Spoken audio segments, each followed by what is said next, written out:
things that we've done over 4 classes. They don't seem like too many classes actually. Over 4 classes, the first was almost gobbled by a very detailed explanation on the subject. Then we kind of got you to focus your attention in class number 2 on what's the marketing mix. And I'm sure each one of you can blindfolded fill in these 9, 10, 11 blocks. So I don't think I'm too worried about that count because you have got it so many times in your mind. So after we did that in class 2, we also kind of expanded into class 3 by talking about the marketing mix in a slightly expanded way through. So most part of today, I'll keep my video off. So if you guys are okay with that. So then we got into STP, that is segmentation, targeting, and positioning. And then we said enough is enough. 3 sessions or almost 9 hours on B2C is too much. So we moved our next 3 hours into not really completely next 3 hours. We also did what is called the BCG matrix. Then we got into B2B. We looked at the nuances of B2B. We also looked at how we can go about it. But one thing that we have not done is yeah, that's where it is. Why was I trying to look at this? Is that we really not discuss price. Now, most of us have this unique feeling that price is the quintessential for any business, and you need to price yourself. How do you price yourself? And pricing can kill a product, all that stuff. My belief is pricing is just another P. Pricing is as important as any other P, and I don't think we should also get into a tendency of looking at the 4 P's as product and in terms of importance, product, price, place. I mean, there is no such importance. And all of them are absolutely important. Or all of them are least important. And I have known companies which have dug graves because they got their pricing wrong, or because they start with a pricing so low that they just can't up the pricing because you already set yourself a very low benchmark. So you need to be a little careful when you play around with pricing. So today we are going to do a lot of discussion on pricing, and time permitting, we'll also discuss war, meaning that we will discuss what happens. It's a business world, so it's as good as war. When Steve Jobs got disappointed or came to know that Google copied their iPhone, he said, "This is not war, this is thermodynamic war." So business, it's always war between competition, war for market share, war for market access, war to ward off competitor, and then what do you do and things like that. So that is also something that I will spend some part today. But most of our conversation is about pricing. And now before we get there, anybody would want to define pricing. How would you want to define pricing? Say, Akash, what would you say is pricing? Let's say, how many of us can come up with some nicer ways of defining pricing? Akash, are you there? Or Anirudh, any one of you can just unmute yourself and say, what is the price? And why is it that price is so important for an organization? Anybody else? So price is a value that we put for the products or the services that we sell. Price is a value that you put for the products that you sell. Okay, very interesting. And so price, again, I am sure you and I have spent enough time to understand that the price is always from the production side or from the owner side. So the associated part of it is the costing, right? I mean, what does it cost me to take that service? Correct. Good. Any other definition you may want to talk about? Professor Rajesh here. Go ahead. I second my thoughts with the previous person. So in addition to it, basically, the competition, the market strategy, everything also fits in. Fits in. Okay. So you mean, so now we are saying that price is dependent on competition. Price is a variant of, I guess what you didn't add, but I'm sure you meant that is also what it costs for me to procure as well, right? I mean, yeah. In addition to cost and sourcing and cost of raw material and all that. Okay, good. Okay, good. Anybody else? Anybody else? So, Professor, price is the final amount that we charge from customer after considering our profit as well as the cost that we spent while procuring that particular. So, price is the final amount that you decide to get in by adding in some profit, adding in some cost, adding in some overheads. Okay, fair enough. Fair enough. Anybody else? Professor, yeah. Yadu here. Professor, it is very simple. Like price is just a value that is given to a particular product. But in the previous, like in the history, if you take a history, before there was not pricing, there was something called barter system. For example, if a person takes a milk, so he gives up some grass or some kind of a bananas or some kind of fruits for a person who provides a milk. So that kind of a thing it was before. But now they have invented something called price. Okay. But that is also price, right? In the sense that your bunch of banana or let's a bunch of mangoes are valued as a quarter liter of milk or a kilo of rice is again. But if you demand 2 kilos of rice, I don't think people would be interested in those dozen of mangoes. But good. Very nice. I'm going to make I would like to add, Harsh, Yes. here. Yes. So I feel it's a value that your products are worth for you to make and for your customers to use. So that is what defines your pricing. Okay. Perfect. So this is why do you want to sell that product, Harshdeep, at 199, and why don't you sell it at 150 or at 250? What is the answer for that? Why are you selling the product at 200, not at 150 or not at 250? Because it holds a value, when it holds a worth for you that you have spent in, you have pitched in to make it, or whatever efforts you have put in to make it. And then you have to, as your marketing, you have to have the pricing set so as it suits the customers also, that they feel it is worth buying and using it. So you believe at 250 they may not value it that much, and at 150 you may not get what you have invested. Yeah.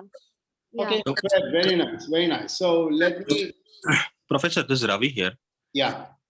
So I wanted to quote the example of Nokia and as well as Apple here. Pricing is basically cost of production, that is direct and indirect costs plus the profit. Companies such as Apple want to see the return on profit for the first product. So the pricing is usually high, and people as well buy for that brand. But whereas phones like Nokia used to depend on masses, where the profit was less, but the volume was more. I just wanted to add that one. Right. Good. So now let's now put our, it's almost 15 minutes, put our first step into what pricing is all about. Some of the conversation are going to be very light, but then eventually I'll move you to a more detailed conversation. Okay. So this is something that I'm not the one, I meaning the government. I'm not the one to hold you back.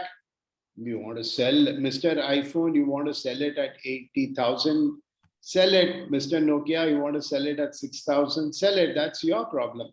So pricing is something which is dynamic. People will rush for 80,000 or people rush for the 8,000 product. It's all, let's leave it to the market, the free market to decide. Okay, sometime in term 3 or term 3, you'll also start talking about markets and things like that. Global markets, free markets, command markets. And when you get there, you will understand that a little bit more.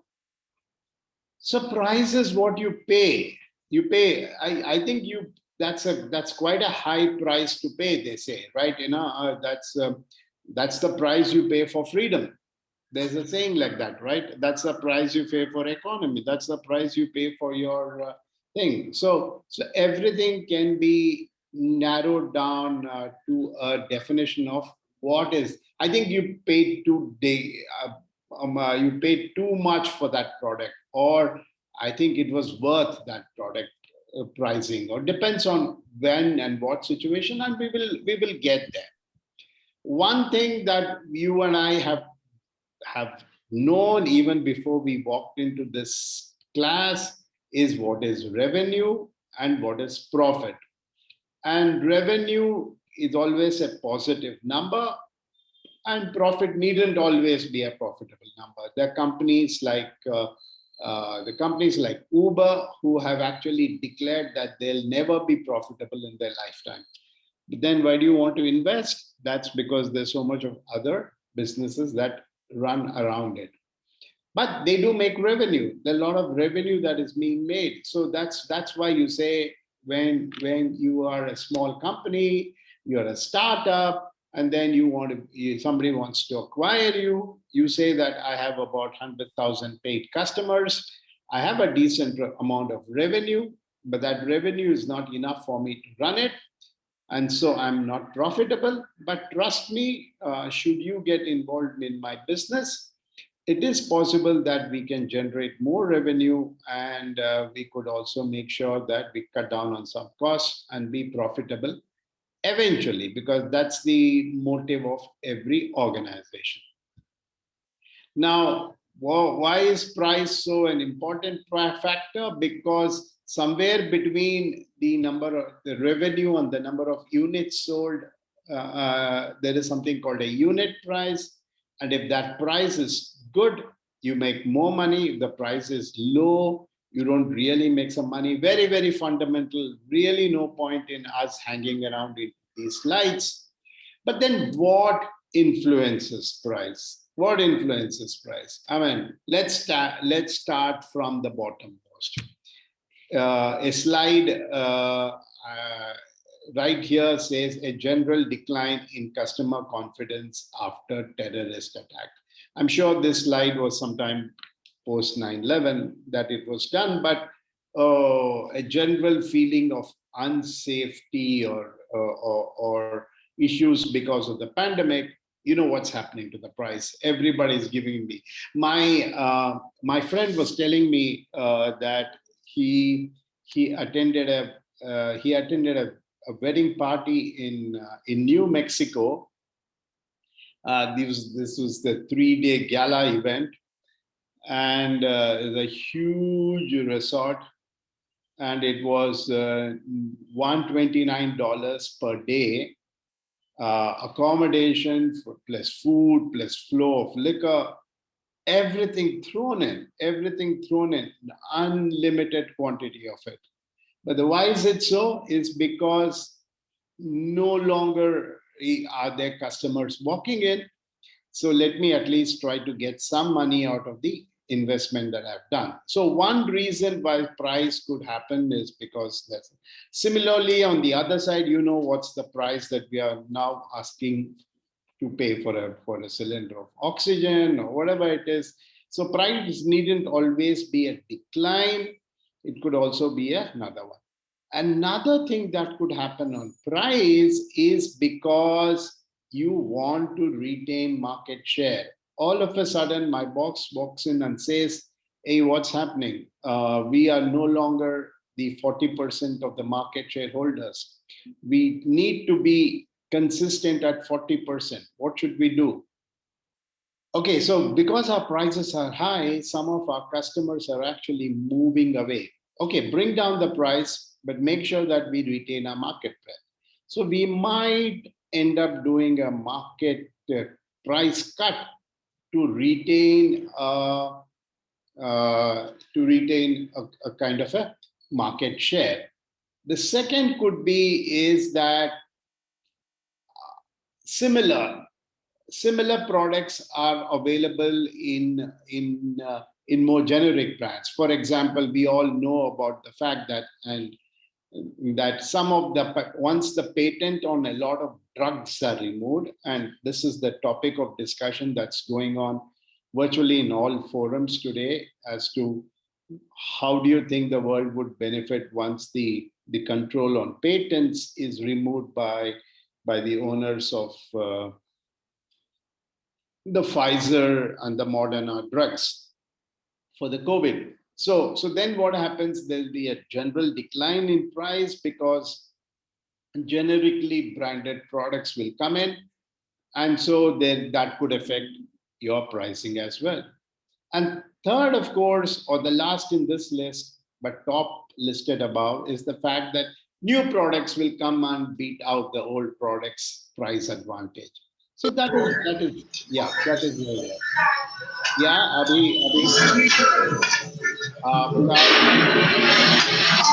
wow.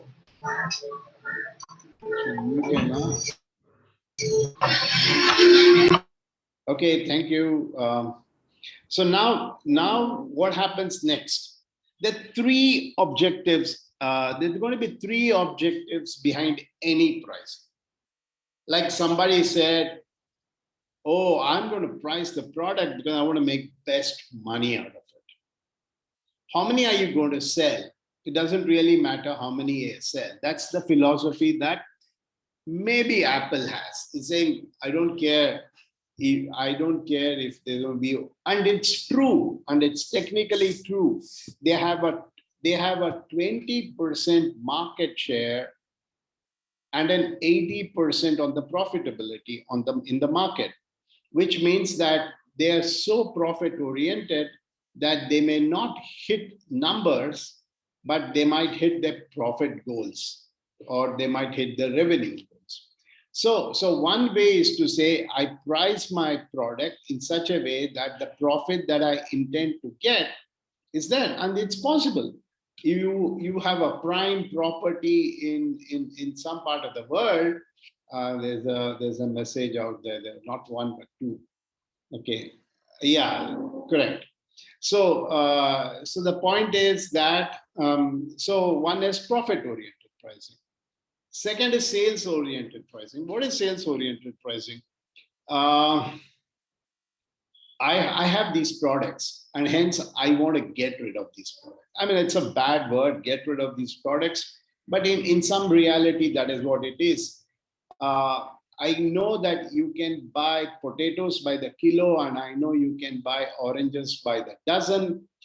But have you heard of towels and shirts and something else being sold by the kilo? Yes, of course. You see that you see these in the bazaars saying that we are selling towels by the kilo, or we're selling some garments, or some item normally sold as an individual unit is now being sold because they want to get rid of it. It's a sales oriented pricing. That's what was happening on the when we were asked to move from BS3 to BS4 or BS4 to BS6 something. So all the vehicle owners or the manufacturers said that I'll give it off because keeping it with us is more of a pain. So sales oriented pricing. Status quo pricing is more like tweaking in. There is something that's happened to our lives. there's been a new entrant to the product. I just want to make sure that I tweak my price according to what the market is reacting upon. So the best example is if one airline reduces the price, the other airline will reduce its price because they want to maintain status quo. Our flights are going 80% full. Of course, I cannot reduce the price to such an extent that I get overbooked, but I cannot hold on to my price because I don't want to bring my present occupation on the airline below 80%. So what do you want to do? I want to keep things as they are. I keep tweaking the price.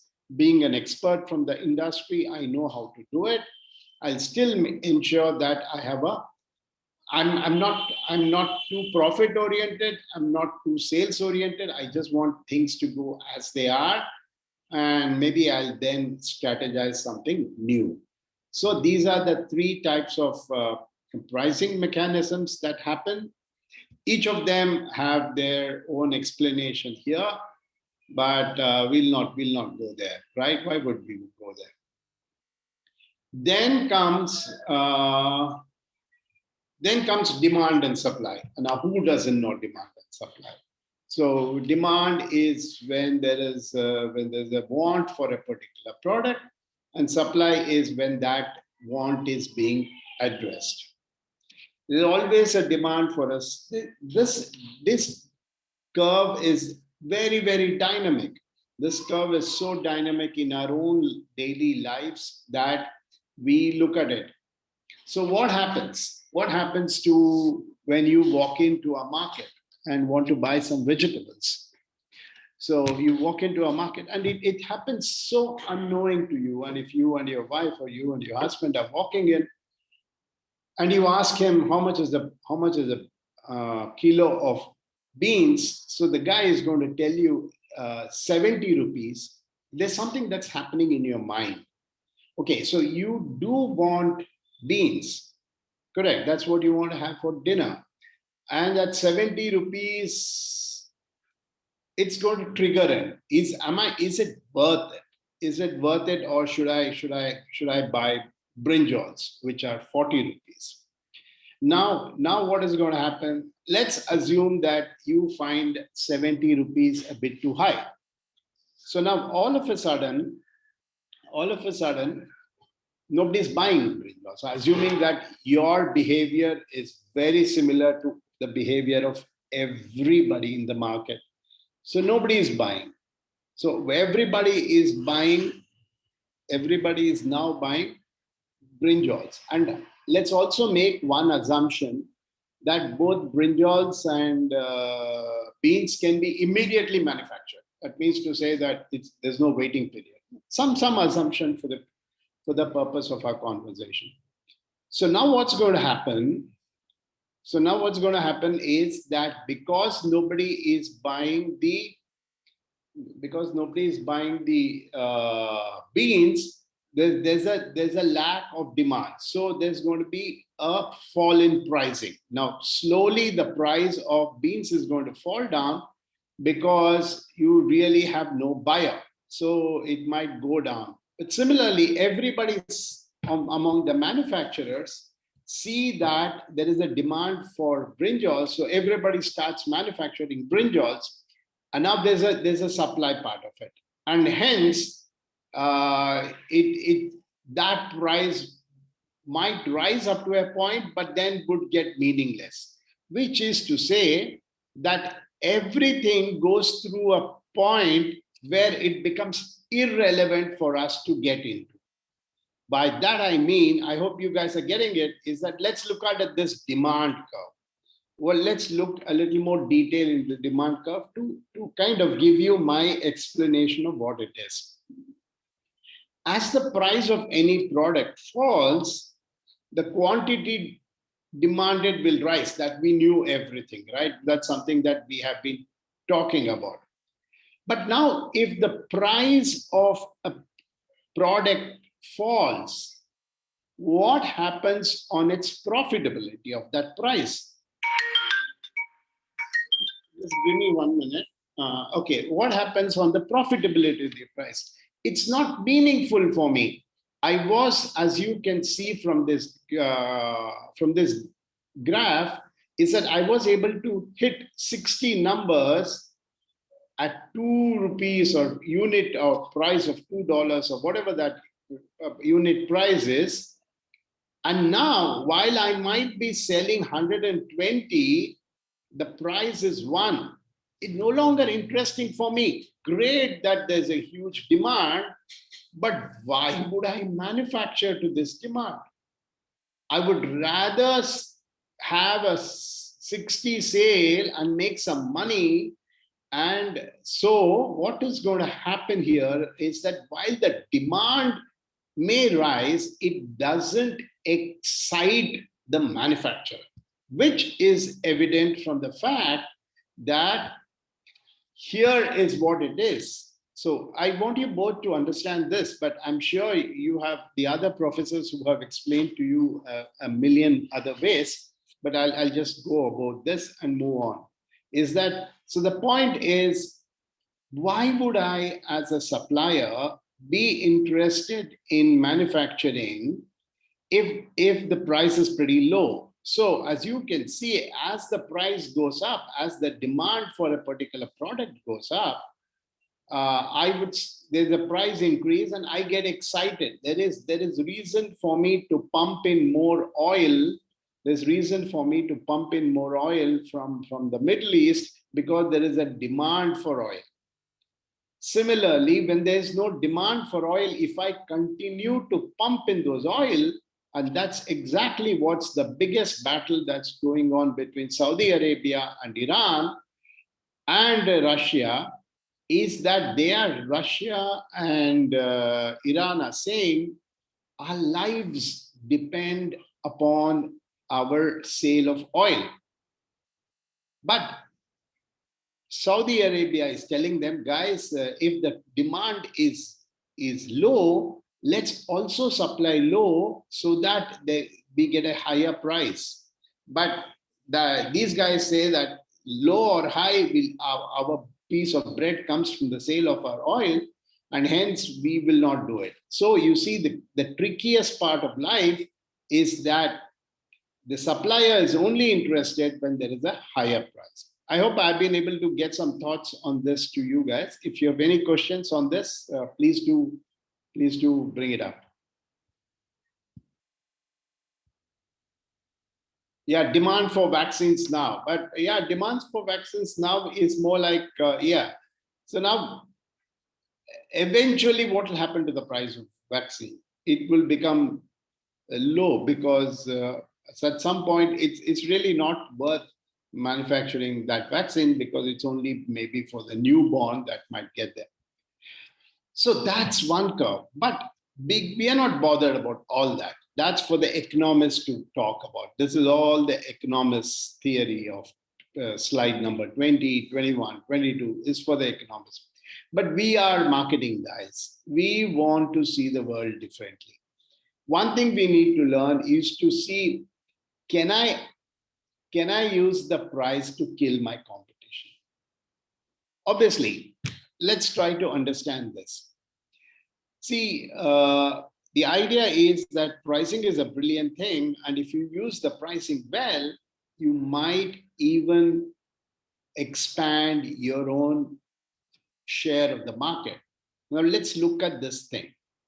Now, Samsung is one of the leading companies, and this is the example out here. Samsung is one of the leading companies or a leader in the business of $100 is what? Let's say mobile phones. He's a leading guy in mobile phone business. He knows everything in and out of it. He's been there for a very long time. He started out with a kind of a pricing like $80 as his cost. He's been able to negotiate with the suppliers. He's been able to do a better production planning. He's been able to streamline deliveries and things like that. And because of that huge experience, he's sitting at $60 as his cost. Now at $60 per cost, he is selling it at a current price of $100, which means that he is coolly profiting about $40 for every unit that he does. Now somebody looks at this and says, that's great, man. If Samsung is making $40 per phone, what am I doing here? Why not I get to it? After all, I used to be in the head of procurement for Samsung for 10 years. I know what's happening out there. Let me go out and start another company. So the two guys move out of Samsung and then they start manufacturing. Now, let's say, obviously, they don't get the super efficiency of Samsung, that they might be slightly more expensive, which means to say $100 being still the selling price, Mr. A may be able to do it at $95 or $90, whereas Mr. B could be very close to 100, but still doing on. So now when Samsung sees two other new entrants into the market, he realizes that they are entering in and trying to challenge Samsung's market presence, but he doesn't do anything. So what he does, he allows these two players, Mr. A and Mr. B, maybe Micromax and Carbon or whoever that is, to continue to play on the market because he is sitting comfortably at about, I don't know, 60 was the wrong number. I think 80 is more like a correct number for Samsung. So he's sitting on a $20 profit, while these guys are anywhere between $5 to $10 on a profit. So he allows them to market their product. He allows them to make inroads. Samsung has primarily been a tier 1 city company. They don't have significant presence in smaller towns in India, whereas these two companies build, because they don't want to hit Samsung head on, they start building into smaller towns and still selling at 190. 5 being somebody's cost and 90 being somebody else's cost. So that said, Samsung at one point says, let's do something. Let's bring down our pricing to 95. So all of a sudden, Samsung announces seasonal discount and drops its price to 95. The moment it drops its price to 95, Mr. B, who is actually working on a $5 margin, no longer finds it interesting and it starts sinking it. Okay, so if that's what happens, slowly, Mr. B, just hold on for a minute. I just need to get rid of some stuff. Just give me.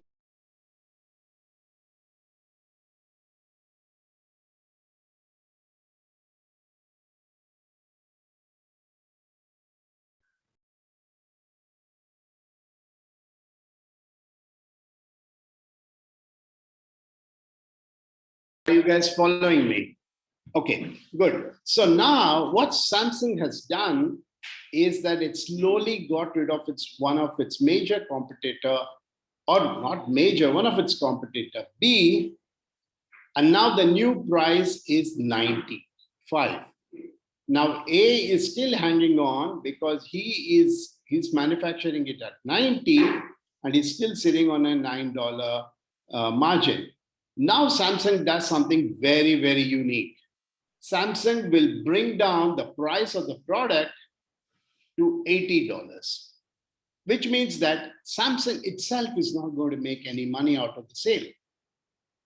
Now, what happens to Mr. A, who has been painstakingly developing new markets in Tier B, Tier 3 cities, hoping to stay there? His cost of manufacture was actually in $80 or $90, but all of a sudden Samsung is giving out these discounts and huge thing. And Samsung is even willing to go below 80. And as a result, Mr. A can no longer be in business. And now Samsung, over this experience, is now back to be the only player in the market. And most importantly, he has used the two players, A and B, to open up a new market for him. So all of a sudden, the Micromax and Carbon opened up new markets, new businesses, new regions for Samsung, which otherwise was not too keen to go into tier B and tier C cities because it was not sure on how to do its advertising campaign. B and A did it for him. And after 1 year or 2 years, he is being wiped out. So this is one example that I thought I wanted to share with you of how you can use pricing. And then, of course, you know what happens. Samsung stops those discounts and he goes back to the $100 pricing. And now he's sitting on a market share of 110% because the additional market that was created by B&A. So any questions on this before we move to something else? Sir, this is Shashank here. Yeah. Sir, when you talk about pricing, so the example which you gave spoke about a product which is being brought at one time, right? Like mobile phones are brought once in by a customer and the sale is happening once. Yeah. But how about service platforms where the service is being offered on a monthly basis or on a contractual basis, and if there has to be pricing changes in the way Exactly. Even Geo did that. If you notice what Geo did is while Geo, how did Geo happen to wipe out a half a dozen competition is because they brought the pricing so low that others couldn't survive. I can't maintain my team of engineers. I cannot maintain my marketing team. I can't incentivize them and still be charging my customer the new prices that Geo is charging. So I just have to fold up and go or declare bankruptcy. So these are techniques that happen, but yeah, unless, of course, the only reason why Airtel survived was because Airtel said, even I have deep pockets. Chalo, if you want to fight with me, even I have deep pockets. Even I am willing to bleed. Even I have. Airtel has over so many years accumulated in its banks, in its financial books. There's a lot of money, so they're willing for that rainy day. Make sense? Yes, sir. Yes, sir. Thanks for that. Okay. Good. So that done. Pricing, sensitivity, elasticity of demand, you know all of this, right? I will briefly talk about it. A customer buys more or less when a product changes. That means that if the price of a product falls, you will buy more. If the price of a product goes up, you will buy less. This could be a price of chocolates or price of anything that you would consume. But there's also what is called inelastic demand. That is, I really don't care about the pricing, or the pricing has no impact on my purchase. For example, the cost of food items. Cost of Petrol. fuel, food items. You're right. Petrol, Absolutely. diesel. Petrol. Yeah. I mean, I know you're going to grumble, shout, fume, but that's not going to stop you from driving. So see, that is the. We will also get into that. If you look at it, this is why the government has played its card very well, in the sense that you don't really mind. I would never have bothered about the fact that I go and fill in my two-wheeler and say top it up and then he says 220 rupees or 230 rupees is fine, or it's 210, I don't really care, right? It's 210, 220, 230, 240 for a whole tank is absolutely fine. It was only the other day when the whole tank got filled up and he said, sir, 310 rupees. That's when I said, oh my God, why is it 310 for a full tank of fuel? And, you know, in our house, we like to draw the fuel to the last moment. My son has least regard for filling up the fuel. So it's only when I take the two-wheeler out and I notice that the needle is not moving and my heart starts beating. So I have to rush to the nearest fuel pump to, and I'm sure all of you do that to your parents. So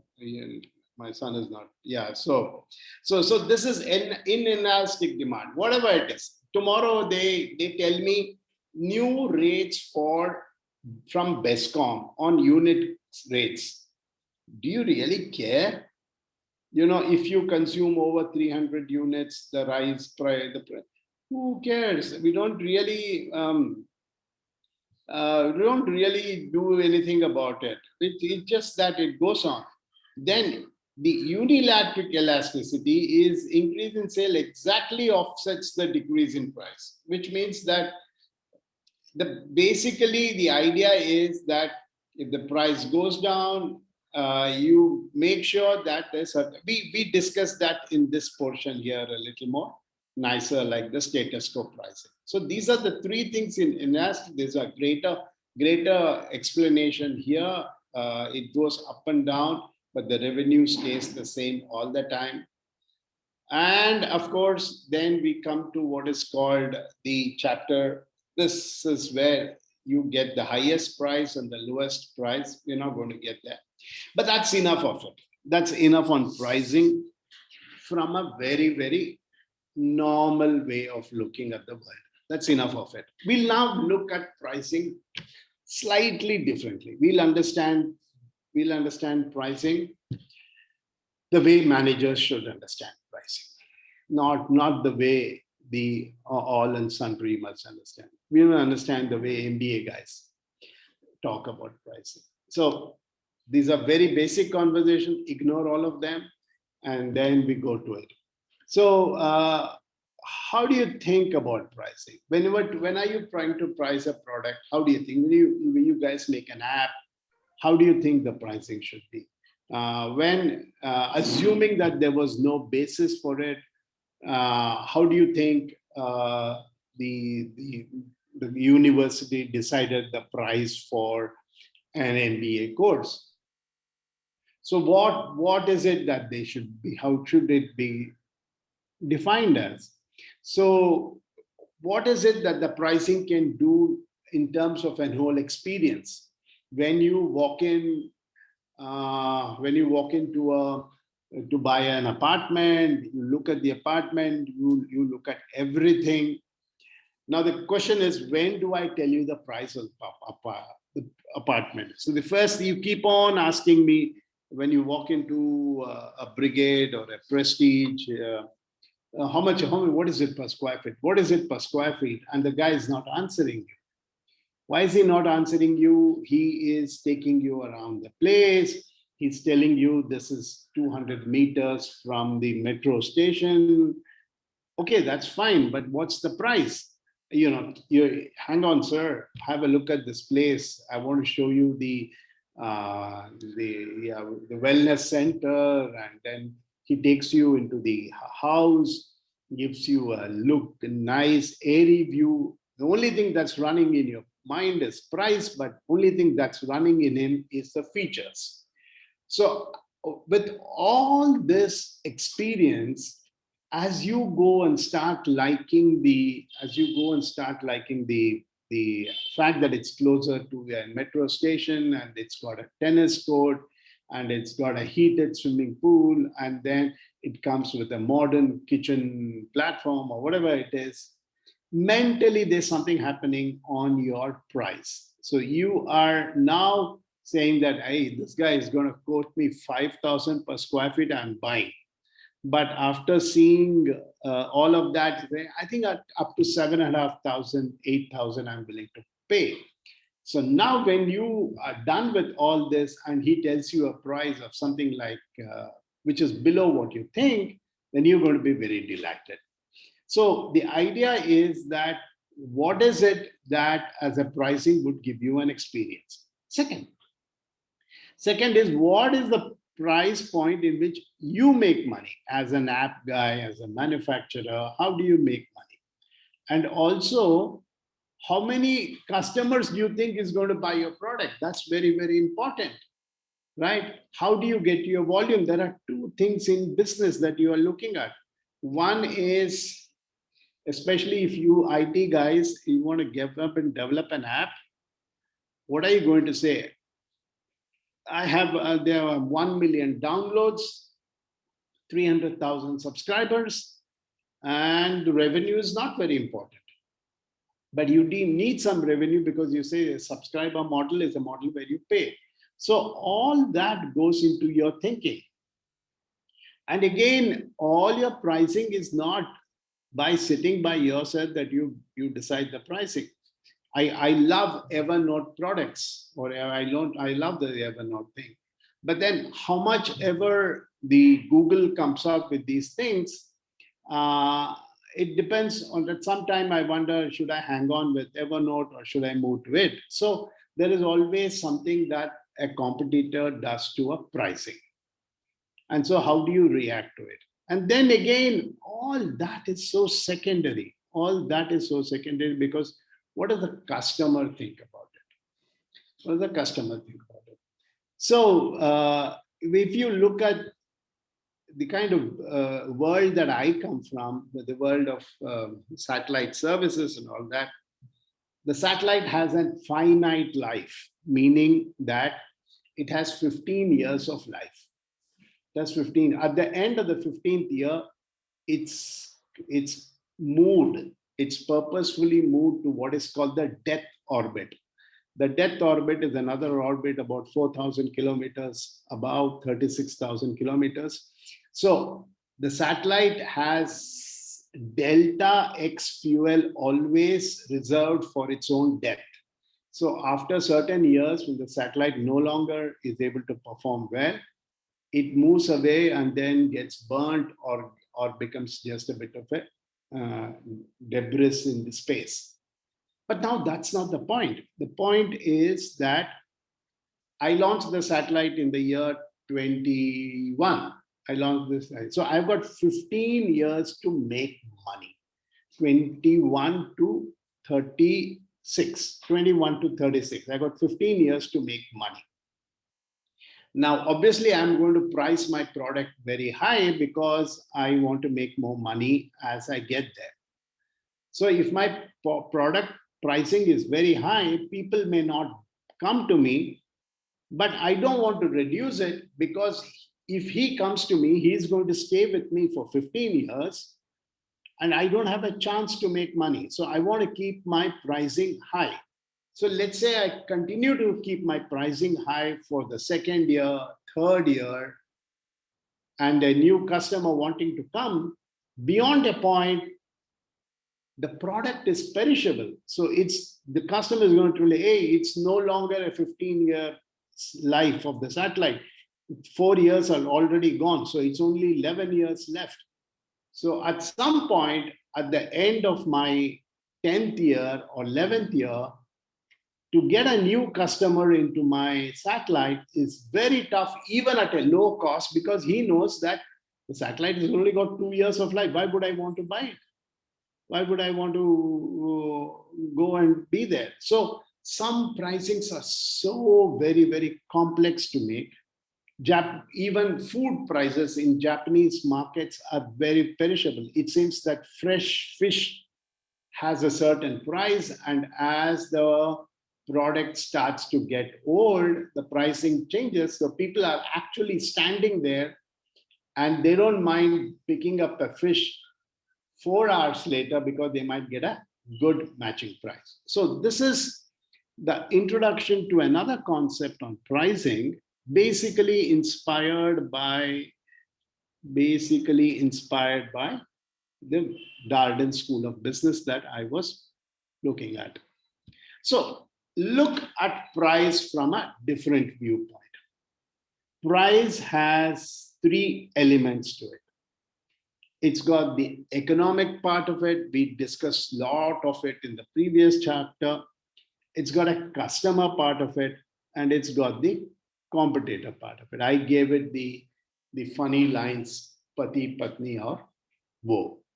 So the woe is always a problem in our lives, right? Very quiet out there. How many of you are worried about the woes? Not many. It depends, sir. Oh my God. The woe in our lives depends on what? Depends on Just like pricing, it depends on various other factors around you. Good. Low sales towards high price. Some places like liquor, the older the price, the more it will be. Right. Not that's a yeah, because the liquor is sold as old. It's not that it's older on the shelf. Amit, the point I was trying to say. It's okay. So Yeah, perfect. So what is economics? Who doesn't know economics? What is cost? What is margin? What is supply? What is demand? What is incentive? All of that we learned now, right? For some point. Okay. So this is something that I must always be worried about. Come on, all the time you guys are asking us to sell more. What is the purchase manager doing? Negotiate, get better cost to your structure, get a better cost. Don't always push us. You get lower the cost of inputs. Then too much, we are asking for too much of margin. So these are things that goes on within an organization. First thing that you, what does it cost to serve a particular? So then what you need to do is the cost of serving a particular customer. Is this the customer that I really want to serve? Is this what is it that the customer wants? Do you think I can get more margin if I serve somebody else? How do you think I would want to handle a supply and demand? So there are, if you may, the most profitable tire company is not SEAT, is not MRF or somebody else. The most profitable tire company, I forgot the name of that company, is an unknown tire company which is supplying tires for the mining industry. You know, because all these truckers and all those kinds of things which are moving out, these are huge, heavy duty devices. They hardly have any marketing, but they are supplying to such a niche market, and the kind of sizes that they have to produce in terms of the tire sizes. Nobody wants to get into the market, so people are sitting out there, and they are able to get a good margin out of it. And again, it's all about how do you please your customer? What is it that you can do for the customer to feel a little more good? You always have to do something different for your customer to feel happy, because otherwise boredom with the product sets in. Okay. Now, if you look at the pricing from a customer point of view, what's the customer going to say? What is it in it for me? Oh, sir, this is a fine product, sir. It does, it mixes X and Y and great value, but what is it in it for me now? So it's all about what value would I be getting out of it. Second is willingness to pay. We'll discuss what is willingness to pay in a very nicer manner in a couple of slides from now. And then customer segment, depends on what it is, depends on the cost of oxygen, depends on where you are. The cost of oxygen is so varying, right? And again, what does price do to a customer's purchasing decision? The price of a product would either, the new Apple 10, 11, 12, whatever the number is, can do two things to me. It can make me go buy it, or it can go and make me go and buy the new iPhone, or it can solidify my decision to buy an MI phone. It's all about what that purchase decision is going to do to it. Okay, which means that based on the pricing, I am now not using the price to define your product. I'm using the price to define my product, right? Because there's that very funny joke. I mean, it's absolutely funny, and we did that. We had these jokes when we were in school. It's about a boy who comes panting home, and the father says, "Hey, why are you coming panting home from school?" So the son says, "Father, I ran behind the bus and saved ourselves 1 rupee on the bus charge." The father says, "You should have run behind an auto. You could have saved 6 rupees." So the thing is, so when it comes to pricing, it's not always what do you think of the pricing from that particular product, but also how do you compare it with an other product. So are you guys in sync with me? Are you all in line? Yes, no, okay. Yes. Yes, we are in line. yes. So next is, see the three devils out here. One is the devil called economics, the another darling called the customer, and then the devil called the competitor. The competitor is obviously the next best alternative, right? It's the next best alternative. All said and done, I am not because from an old mindset, I believe that I love the Bata shoe products, and now that looks very funny. So while none of my colleagues think that one should be buying Bata, and then there are this huge other brands out there. So there have been not one, but multiple occasions where I have walked into, along with my friends, to another shoe showroom, which has a 3x, 4x multiplication on the cost. They all love to buy it. It only solidifies my thought process that I'll go and buy maybe a slightly more advanced shoe from Bata, is because that is what pricing of the competitor does to me. It only makes me feel more confident. But what does pricing by competitor do? Competitors pricing them, saying that I am your next best alternative. If you don't buy the airline ticket from Jet Airways, here is myself, SpiceJet. I am your next best alternative. But that's not really so. At some point, the next best alternative is, I think it's better to go by train. Why would I want to? Chalo, yeah, Bangalore. It's always been a big challenge for guys like us as to whether we should fly to Chennai, or we should take a train to Chennai. Because you take an early morning 6 o'clock train, almost by 10:30 you are there. 11 o'clock you can have your first meeting. But if you go by flight, till very recently, of course, I don't know how the airport looks now, but till very recently, the flights from Bangalore to Chennai were very odd, that you take a flight at 8 o'clock. You take a flight at 8 o'clock, you reach there by 8:45, and no customer wants to meet you by till 10:30, which means that I end up sitting at this Murugan Idli or whatever thing, or sitting in the thing. So you see, the next alternative need not be my competitor. The next alternative could be a different technology itself. So that is what pricing can do. So now that is pointed. The thing, of course, what is the market share of the competitor, and how does that play around with the market dynamics of the whole situation? So you need to look at these three things a little differently and come up with these three very important conversations.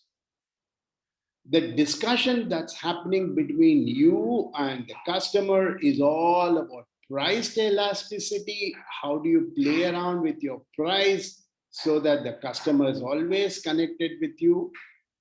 And what's happening between the customer and the competition is all about price discrimination. Uh, do you think I should buy the Patanjali biscuits compared to something else? And what is going out there is a value, feature, cost, benefit that the customer is fighting with you on one side and the competitor on the other side. So that is the price discrimination that's going on. Second, and the last, of course, is the game theory. That's going on all the time. How do you play this game with the competition? And remember, they are competition for you, but for them, you are the competition. So these are the 3 points that we will discuss over the next couple of hours or whatever is left there. So the pricing has primarily 2 circles, which is about how much of your pricing can have a say on this whole thing. Is that what is the demand versus supply, and how do you get to the number or volume of your price? How much volume will depend on your price, or how much of your price will give the customer the value? So that is all about price elasticity. But it's also about how much of margin do you eventually want to make? Because there's no point in just running behind volume if the margins don't exist. That is the one point. The second is that how do you look at the various customer segments? Meaning that maybe this segment is too crowded. Like, for example, I told you is that this particular tire company will never compete with the Bridgestones of the world or anybody of the world, because they are sitting on a position where they don't compete with the sector. So you go ahead and start tweaking your customer segment. And once you have a customer segment tweaked, the whole definition of the competition changes. So that is one way. And finally, is that the kind of an overlap that happens between you and the competition, which will then decide what is going to be the game theory. So now I want you guys to make sure that you guys have understood this and you have understood this. I am open for discussion.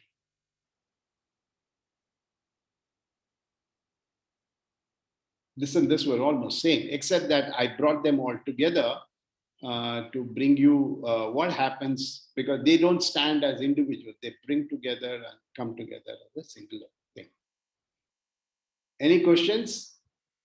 No. The chat, of course. Yes.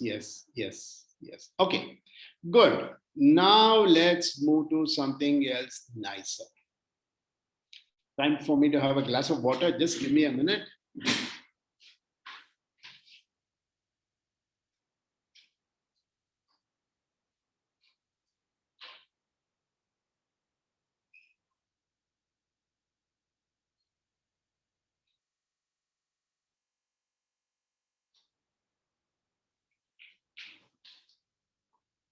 So did you guys have your breakfast?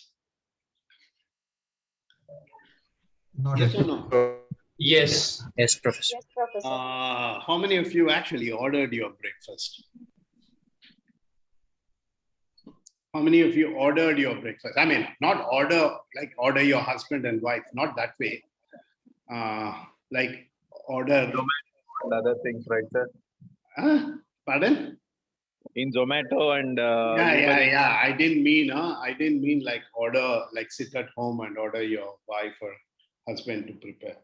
No, sir. We don't have that facility here. You don't have this facility here, huh? Okay, okay. Yeah, So I'm there in my native. I know. Good. So how much do you really spend time thinking about your morning breakfast? Obviously, I'm trying to talk to you to get into a. No, not every day, but not today. I didn't think much, but some days I do. Okay, who's this? Professor, if I have to say, Yes. usually we'll think about it before day, like just before sleeping or something, how to get along with the next day, so that you will be more. You will be able to plan it more better. No, Deepika. I am talking about the day when you wanted to go and eat your breakfast outside. Okay. The day is not. I know what you're saying. This is like because you can't get up in the morning and say I want dosa. If you want dosa, you have to plan overnight and run that mixer. I know it. Mhm. So of course today you can have ID batter, but that's beside the point. So I'm asking you, assuming that you want to go and let's say you're tired, Saturday morning, professor's class, boring stuff. Who's going to sit through all that? Let's quickly order some food, get some breakfast. How much of discussion goes in your mind on that? Professor, At least for I have an to hour. say, your classes are very interesting, not boring. First thing is that. Second thing, usually we'll see if there is any menu or pre-ordered stuff, or else usually our favorites will go ahead with. See, you use the word usually at least 2-3 times. Very good, very good. Yeah, no. Listen, of course, all of you sitting in the class know that this is not a frivolous discussion. This is because I'm trying to get you to think something. So good. Nice, very well. So, and who else is saying? Abbas was trying to say something or? First, we'll think in which we have to order either Swiggy or Zomato. Then we'll think about the dish, in which dish it is available. Like what is the dish which is available, which likes to us. Oh, Gautami has different plans. Okay, Gautami, how much are you willing to spend for breakfast? Usually I'll prepare at home only, sir. No. Now I told you conditions attached. No, today's discussion is all about you ordering from Zomato and Swiggy. And how much are you willing to pay? Maybe for breakfast within 100. Okay, what if the breakfast costs you 300? If 300 is the beginning cost, we can't do anything. We have You're to not order. you're going to be worried, right? Yeah. You're going to be worried. But if you said 100. I'll think instead of spending 300, I can prepare. I'll rather thoda poha bana dega ghar mein. Yes. Correct. Yeah. But trust me, even I cook well, so I know what I'm talking. Okay. Yeah, but next class I'll bring my wife to justify that. Okay, that I cook well. But the point is, okay. Anybody else wants to get into this conversation one last time, and then we kind of get to discuss about it. So the point is something as frivolous as something not so very important, something not so very time taking is about the morning breakfast. Why? Is because you don't want to get too involved about it. You don't want to spend too much of time. Somebody like Ajay, somebody like Aditya, or anybody, Prashant, whoever is there, he's having breakfast every day. Every day he's going to some outlet, he's ordering idli, vada, dosa, whatever it is. Mentally, he has two things in his mind. Mentally, 100 रुपया के अंदर breakfast, घर के सामने breakfast. Who cares whether I am in my night dress or who cares whether I'm unshaven? Nobody really cares. So I just want to get over my breakfast. What does that mean? That something like a morning breakfast, the decision process is not too much of an involvement. Whereas you also know that there is low visibility. let's say Pavan is seriously dating somebody, and then somebody sees him having morning breakfast in some small outlet. It's not going to impact him so much because that's low visibility anyway. But that said, now let's get Gautami to take us out for dinner. Is that, let's say you're taking somebody out for dinner. Let's say you're taking somebody out for dinner. So what are you going to be actually doing? You know that this process of going out for dinner has two things in mind. Of course, one is because you're taking your people out. You will just go by the kind of a branding that is there. Oh, let's go to Taj for dinner, or let's say Karavali in Taj Vivanta. Let's go to this. But why do I want to suggest that? Or let's say let's go to Starbucks.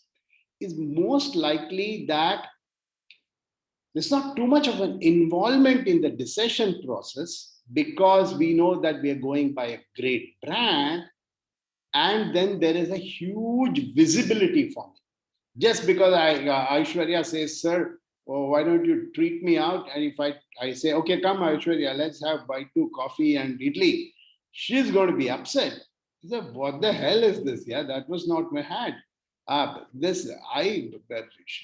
There has to be a visibility angle to it. I have to take her out to a nice place. Ajay would want to come and not eat in some Aira Gara place. So what happens is we are all getting into a storytelling act only to get it deep into your mind that there is not too much of an involvement, but there is a huge visibility to it. Now what is going to happen is that where Gautami or anybody for that matter, or Deepika, she decides to take her friends out. She says, let's go to this beautiful place in Bangalore. That's by the poolside. And then what happens? The bill comes.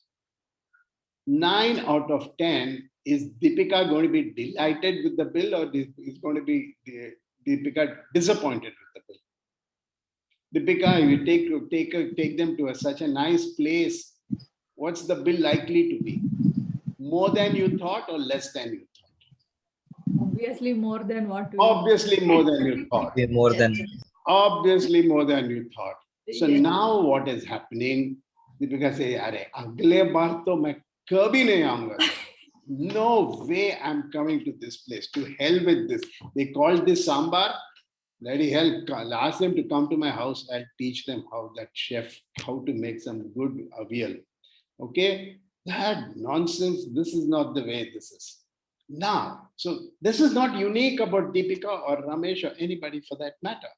So there is the possibility that Deepika visiting one more time is low. Now, correct? Yeah, but doesn't it mean like with whom you are going, based on that you will select either you are planning for breakfast or like dinner? Doesn't it mean the company also? Because Yeah, it's true. It's true. Even if you take the best of the friends with you, and if you are unhappy with the price, you take the best. You take your soulmate along for a dinner, and you have a mental idea of what the pricing is. And hey, this is a robbery. I mean, have you ever gone to Dakshin in ITC? It's also known as, Yes, we heard about it. it's also known as robbery. You should see the kind of food that's served in Dakshin in South itself. First of all, to go to a South Indian food in a South Indian restaurant, I mean, in South India itself is a stupid idea. But if you go there, you will not go again because the price is so expensive. It's, of course, if your company is paying for it, it's different. But let me warm you up to a conversation and then get you there. Finally, there's the other one, the washing machine. Bottom here. Washing machine, what is happening? Huge involvement by you, by your family, by everybody on it. Oh, what should be the size of the washing machine? You're going to measure the place where it's going to be kept 10 times. You're going to look at flow. You're going to analyze. You're going to analyze all kinds of things that are going to be done before you actually buy that washing machine.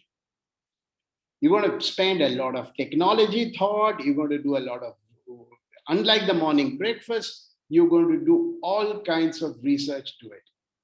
But you're not making a big announcement. You're not walking tomorrow, unless it's nowadays we love to make an announcement that we have a dishwasher at home.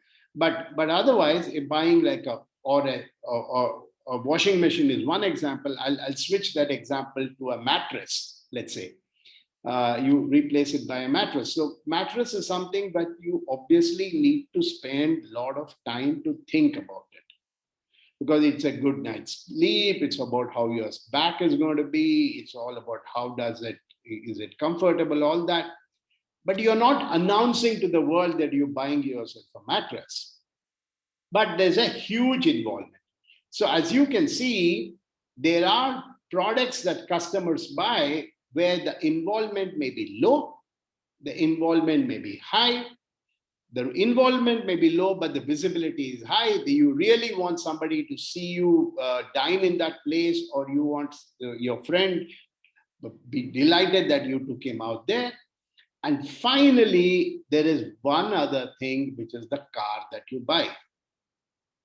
Involvement is huge, and you really want it to be visible. You're not going to buy that car and park it inside your garage. You're going to buy it to show off. This is to demonstrate to the world that I have bought a new car. It's a greater involvement and greater visibility. So now, if you understood all this, let's see what happens on the pricing point. So when it comes to customer purchase, there is a low involvement. Go back here. The positioning has changed. It's low here, low. Low involvement for a cup of coffee. There is a price threshold. As long as the breakfast is within 100, 120, I don't really care. It's 85, 90, 100, 85, 90, 100. I'm insensitive to the price. It is convenience which becomes more important than the price. Oh, why don't you go to HSR layout? There, idli is 10 rupees, whereas here, idli is 15 rupees. Who cares, man? That's irrelevant. Price takes a back seat to convenience. Do you all agree on this viewpoint? I'm not going to be bothered with my breakfast bill when the boy comes and gives me the bill. I always give him 100 rupees. He brings me back some change. I'll only be worried the day he says, "Sir, Noor Allah, it's not 100, it's 110. Then I say, what's happening, man? Why is the price so high? So below a threshold, I am least bothered about the price. Are you guys agree with me on this? Correct, sir. Yes, sir. Correct. Now let's talk about what happened when Deepika went to the big restaurant. Sorry, Deepika, I'm just taking you as an excuse to just have this conversation going. She has a price threshold. She has a price threshold as in the previous case.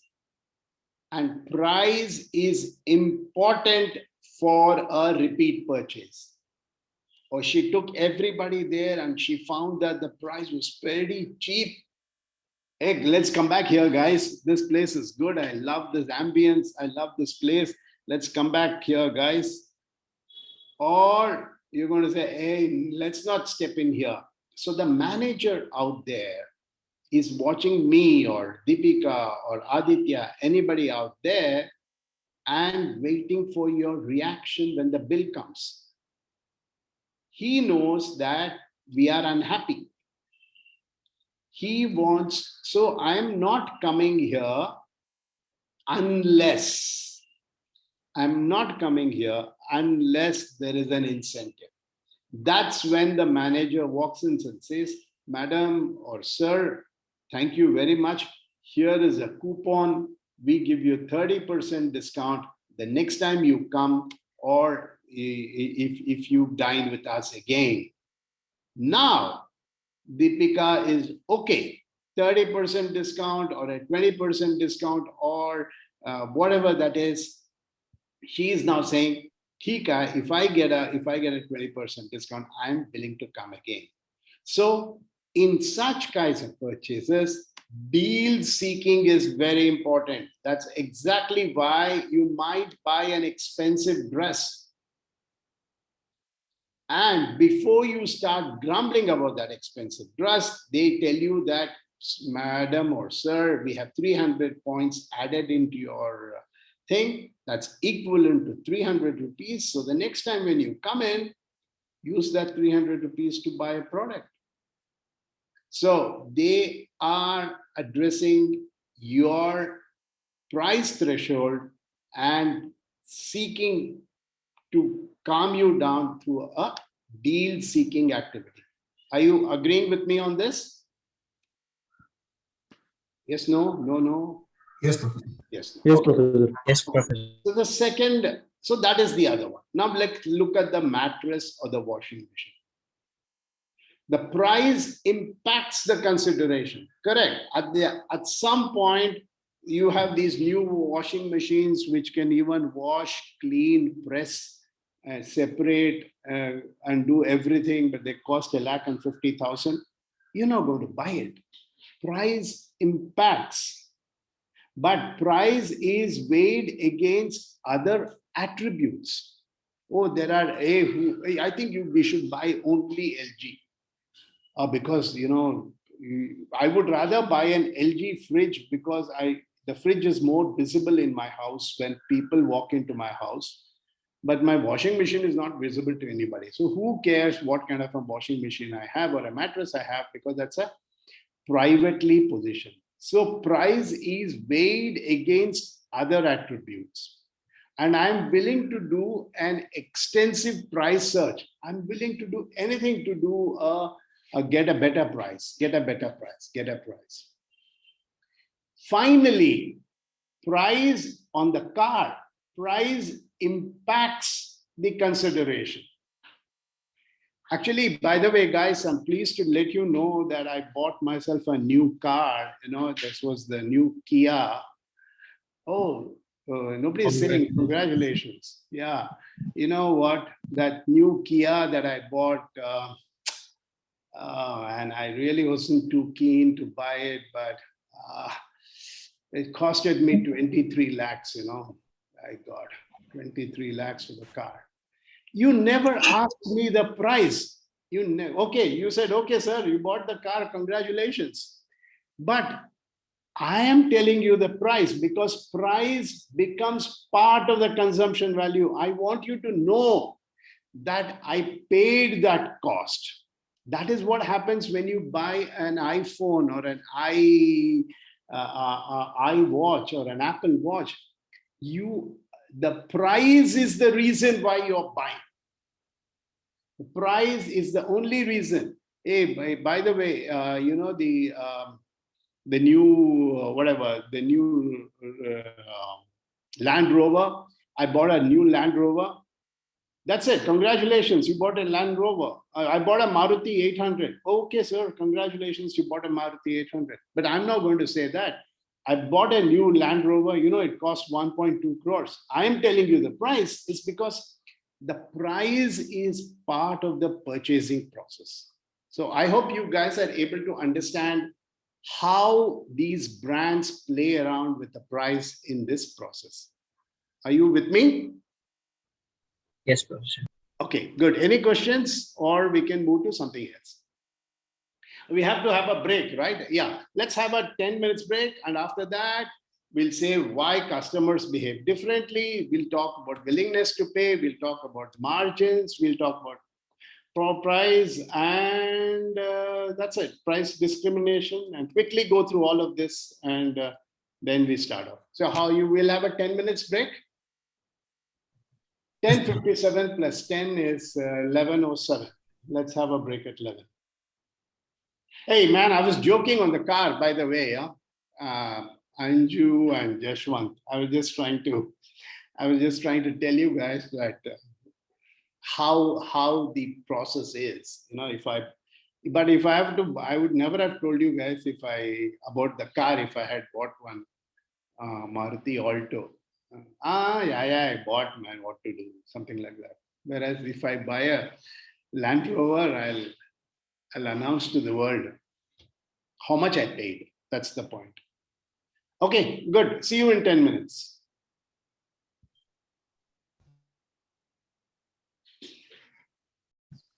So at 11:08, let's start off. So I gave you some kind of an idea of what happens here in the customer decision making process.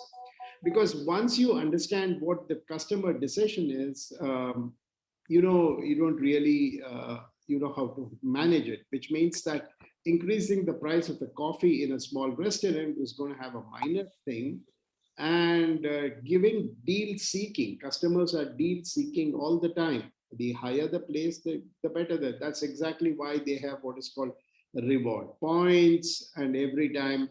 And if you work for some crazy organizations like the ones that I've been with, we will not fly any other airline other than a particular airline because we get rewards.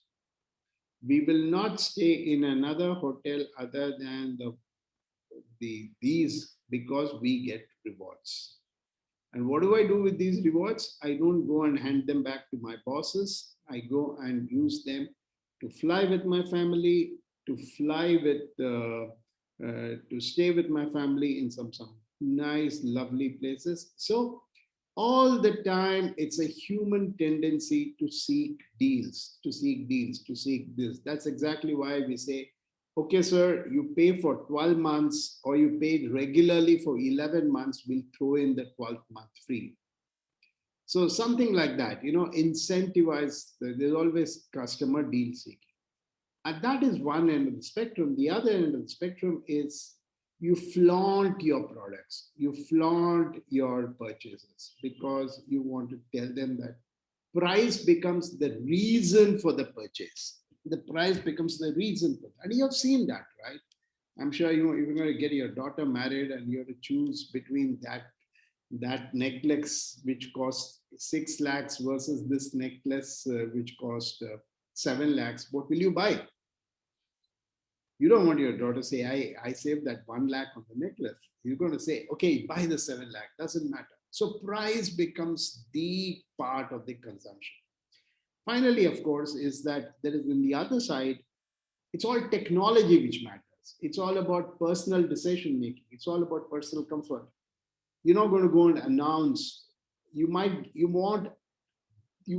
negotiate the deal to such an extent. You are willing to go, and I'm not exaggerating. This is almost like 15 years back. Myself and my friend wanted to buy a washing machine. We went to a shop. We asked him that we want this price. He said, you go anywhere, you will not get this price. You won't believe it. This guy stays in Kamanhalli, but we went to as far as JP Nagar and found one outlet which was willing to give that washing machine at that price. It's because we are obsessed with the price. It's because we've decided technologically this is the one, and I'm willing to do anything because price becomes a key, very key factor. While price least bothered when I'm 1, 2 idlis where it costs 2 rupees more or 1 rupee, not there. So anyway, that's one. Second is customers look things very differently. I know all of you girls out there, you really care to how you look like, YLG, you look great. But then generally, maybe I'm oversimplifying it. Men don't really care for a haircut. I mean, it's a haircut, it's a haircut. And just say, go get the chop the hair, man, and as simple as that. So customer value the same services differently. Now I'm going to get you to understand another very important point, which is very true as a seller, is that it's called the willingness to pay. Now, the willingness to pay is something that the customer has. He has a willingness to pay. And you don't know what is that threshold of the customer. Now, let's look at this case. The customer wants to buy a laptop. Now, he walks into a showroom or she walks into a showroom and looks at the laptop. And it says 75,000 rupees for the laptop. Okay, expensive. But yes, ma'am, it's expensive, but what is it that you want to pay? No, why will I be willing to tell you what am I going to pay? That's my internal thought process. So I walk out of the showroom, everybody goes to that showroom, says 75,000 is more, walks out of it. So that company says, sir, we cannot sell laptops at 75,000 because they say the price is too high. So obviously the boss asks, what's the price that the customer want? But how can we read the mind of the customer? We cannot read the mind of the customer. Think about it. So, sir, if you want to make the sale, you must bring it down. So now, all of a sudden, you throw in a huge discount because you have an inventory, you priced your product wrong, you did the wrong part of the activity, and now you bring out the price of the product to something like, say, 45,000 rupees. From 75,000, you brought it down to 45,000 rupees, and the customer buys the product.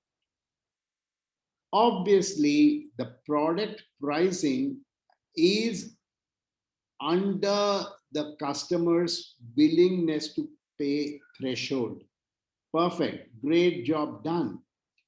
But that's not the point. Obviously, the customer would have bought it at 40. Obviously, the customer would have bought it at 38. But the question is, would the customer have bought it at 47? Would the customer have bought it at 48? Now, the key part of the business is to say here, if you price your product too low, you leave too much of money in the customer's pocket. The customer came to buy a laptop under 50,000. So obviously, he's not going to buy the laptop at 51,000. But if you sell him the laptop at 45,000, he not only goes back with the laptop, but he also goes back with 5,000 rupees in his pocket, which he otherwise was willing to give it to you. So now the constant fight that is happening between the seller and the buyer is to look at the mental willingness for the customer to pay. So what really happens is you really want to push your product so close to that you don't leave any money on the table. So now what happens is that, tell me, what is the next obvious reaction that a seller should do when such an event happens? Can any one of you comment? Sir, probably what a seller can do, he can maybe price a product. I cannot hear you. Can you hear me now? Yeah, reasonably. Okay, so maybe the seller may price the product a little high and offer a discount.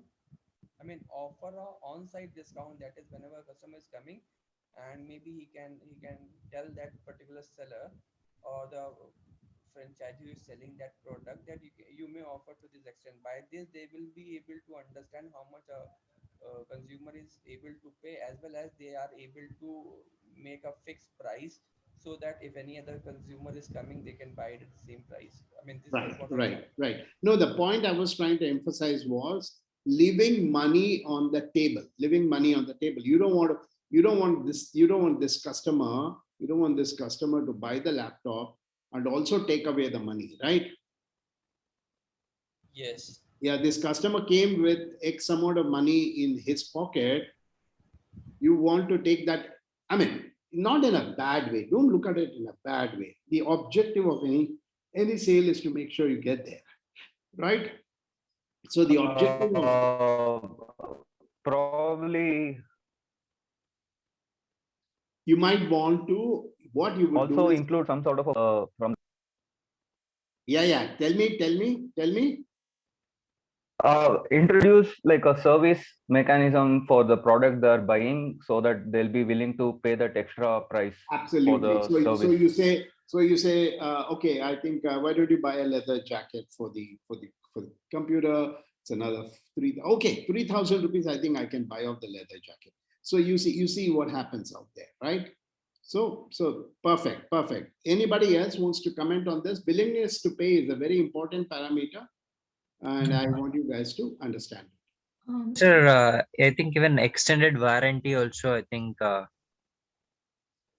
Absolutely. So what happens at 50,000, the customer is likely to say, I'll go back and think about extended warranty.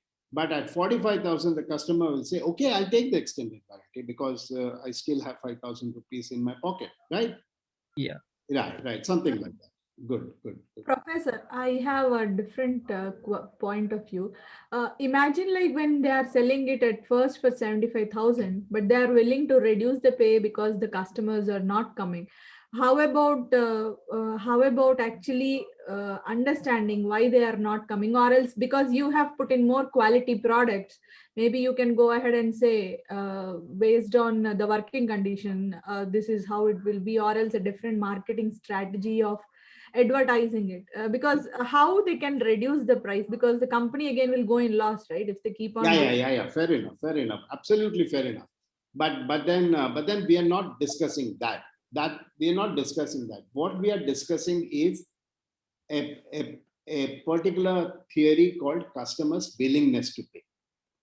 We're just sticking on to that. Yes, of course, I can go back and talk to you why 75K. No, most importantly, maybe I agree with you. Maybe this is not the customer I should be running behind this. This is a customer whose annual income is less than 10 lakhs. Maybe I should go run behind another customer who has got a 15 lakhs annual income, whose willingness to pay is maybe 75 lakhs.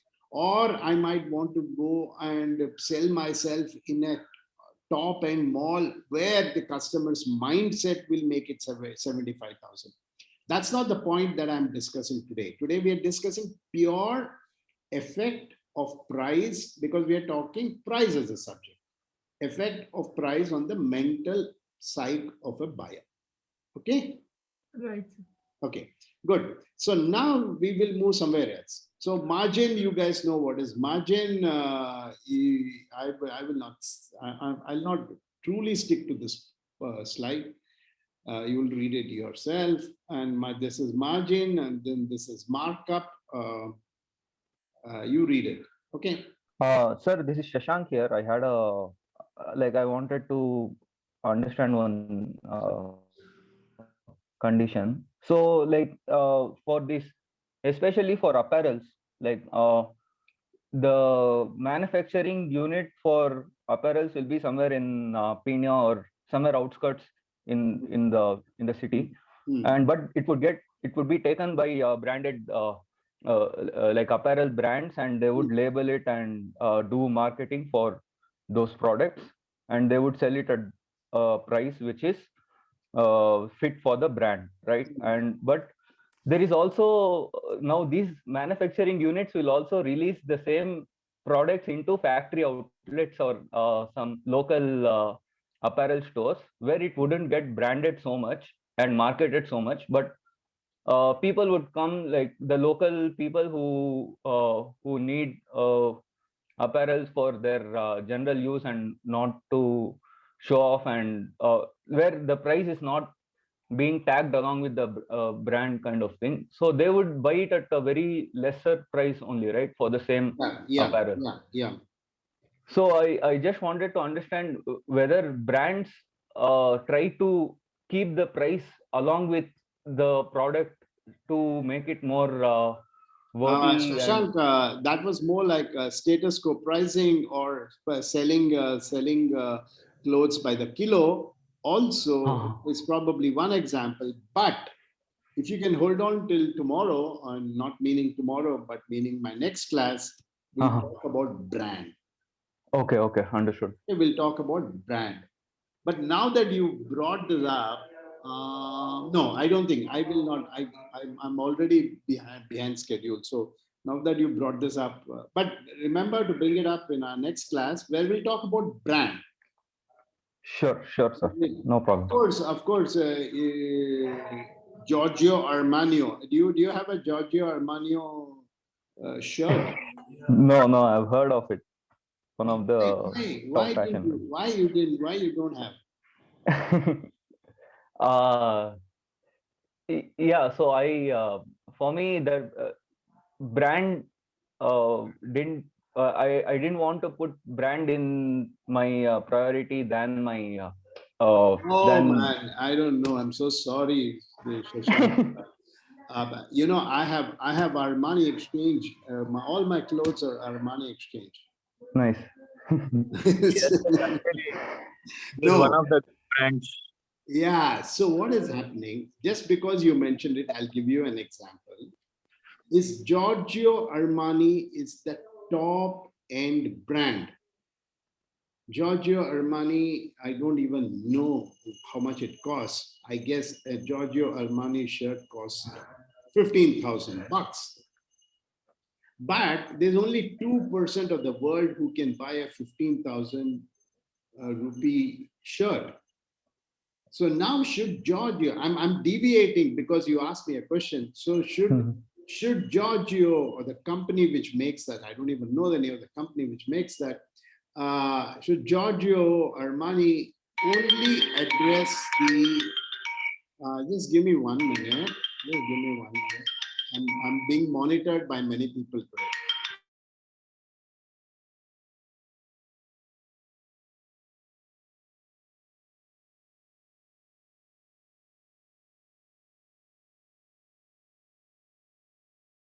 My health is being monitored by many people. Okay, so okay. Anyway, so 15,000 rupees. The market is only 2%. But if Giorgio does anything stupid and reduces that price of that from 15,000 to 10,000, the people who are paying 15,000 will not buy his product. Correct? So what he does is he dilutes the brand. So in case you didn't notice, I asked you, Shashank, how many Giorgio Armani shirts do you have? And I replied by saying all my shirts are Armani Exchange. Now, Armani Exchange is a very low-end shirts from the same company. But you don't know. I just flaunt it as Armani. Correct. Yeah, so the point is, so brands also, while we talk about brands in our class tomorrow, they also don't want to dilute the brand value, but they might play around with the brand a little bit. And now you know, now next time when somebody is wearing says I have a Giorgio, you're going to look at it very carefully, whether it's Giorgio Armani or is it Armani Exchange or Giorgio AX or something like that. So now you see the minor differences to get a point. But don't get carried away by that. One more example for the same thing, Professor, is like L'Oreal Paris and L'Oreal Professional, the shampoo. Perfect. Paris So why are they doing that? Why are they doing that? L'Oreal Professionals are like too costly, and the normal people would actually not prefer to buy it. So yeah, correct. Abnormal people buy it, right? I mean, the middle class, the middle Yeah, class. man, come on. Abnormal people only buy it. Why would you not buy it? Perfect. So it's a I can say it is differentiating the target set customers. Target customer, and then pleasing everybody. Something of the Yeah. same product as such. Yeah. Okay. So But anyway, I don't appreciate a branding concept, sir, because branding is just differentiating with some perfections. my God. I can give you an example. If you No, go hang to on. Ballari, You are not going to give me an example today because we have another 1 hour to finish some things. But tomorrow, when we take up branding, you take the stage. Okay. Okay. So anyway, the point that I wanted to say was that you know what is markup, you know what is margin, and let's look at one more element of the pricing and then get out of it. Okay. If you price your product at $10, you can sell 100 of them. If you price your product at $5, you can sell 300 of them. If you price your product at 2, you can sell 1,000 of them. So where would you want to price your product? The answer seems very obvious that I want to price my product at $2 because I can sell a quantity 1,000. But of course, this is an incorrect statement because we don't know what it costed us. Now, when you start bringing in another feature called cost, as you can see from here, if you price it at $10 and you can only sell 100, you make a profit of 90. But if you price it at $5 and you are able to sell 300, you are making a profit of 1,200. It may sound interesting that you sell it at $2, but remember the cost is 1, so you're still making 1,000. So the point is that here comes the threshold. Here comes the threshold. A good pricing of a product looks not just the whole price, quantity, cost, but looks at what is the profitability. So now you will appreciate as to why certain products would not price themselves beyond a point, even though there could be an urge for larger sales to happen, because that could at some point actually bring down their profitability margin. So this is the point that I wanted to stress upon. Same thing explained here in a longer slide. Now we have what is called price discrimination. Now, don't get confused by price discrimination versus differential pricing. Okay, price discrimination is the same bottle of water which costs in location A versus what it costs at. Remember, we did say we are going to discuss price discrimination somewhere here. I told you we are going to do price discrimination here. Is it here? Yes, it is there. So we are doing price discrimination because it's a question of where are you selling that product? Why is a bottle of water in the airport $4 and why is the same bottle of water in the grocery $1.20? It's the same Bisleri, but why? Is because there are what is called beneficiary of pricing it differently at a different locations. Of course, you don't have an option. It is the cost of service. It's that you are cornered. You cannot get out of the airport. So hence, it is possible for you to price the product a little more differently, and people are willing to buy it. So when you looked at that, I would like you guys to understand this slightly differently, is that the price of a bottled water in a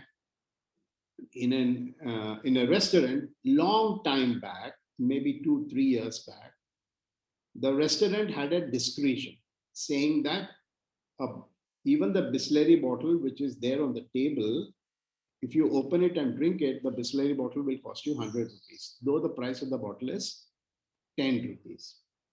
So that's because they say that cost of servicing you with mineral water on the table for you is because rest of our foods are a certain cost. You know the famous joke of John Abraham or whoever it is who ordered an apple or a banana in a hotel and he was charged some, I don't know, so 1,400 or something. I don't know if you guys remember that. Any of you Yes, we do. recall that, right? Yeah. Rahul Bose actually. Oh, yeah, Rahul Bose. Sorry. Yeah, Rahul Bose. So what does that say? That's a cost of service. It might still be a banana or an egg or whatever it is. So now, one of you are going to give me an answer. When the government came up and capped that bottle of water pricing, saying that you cannot charge a bottle of water more than the MRP in your restaurant, what did the restaurants do? Cooling charges. Now think smart. They'll say service charge or. No, what did you do? Come on, the last time you went into a restaurant, what did you find? Did you find a Bisleri water? So they'll come out with their own brand with different pricing. Absolutely. So what they did was they stopped buying Bisleri water and they bottled their own product. And now that product costs 60. They made it mandatory, sir. Yeah, they call it mandatory to drink that water, or that bottle of water still costs 60 rupees because that is the MRP on the product. So I am buying this from some Raju distilleries or whatever, and I am paying him 60 rupees. So there is no. So these are things that happen. So price discrimination is a process in which it is possible for you to price yourself differently because the customer has very limited choice on what he can do or buy. Okay, so this is more on the same thing. You can get there. Finally, let's get to another line of thought. Second is what is called product range. Have you ever tried to go and buy yourself a cycle? I'm sure many of you have over the last year. Yes. Cycle.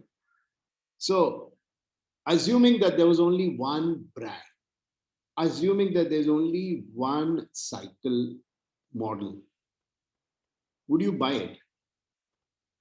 No, you really want variety on your table.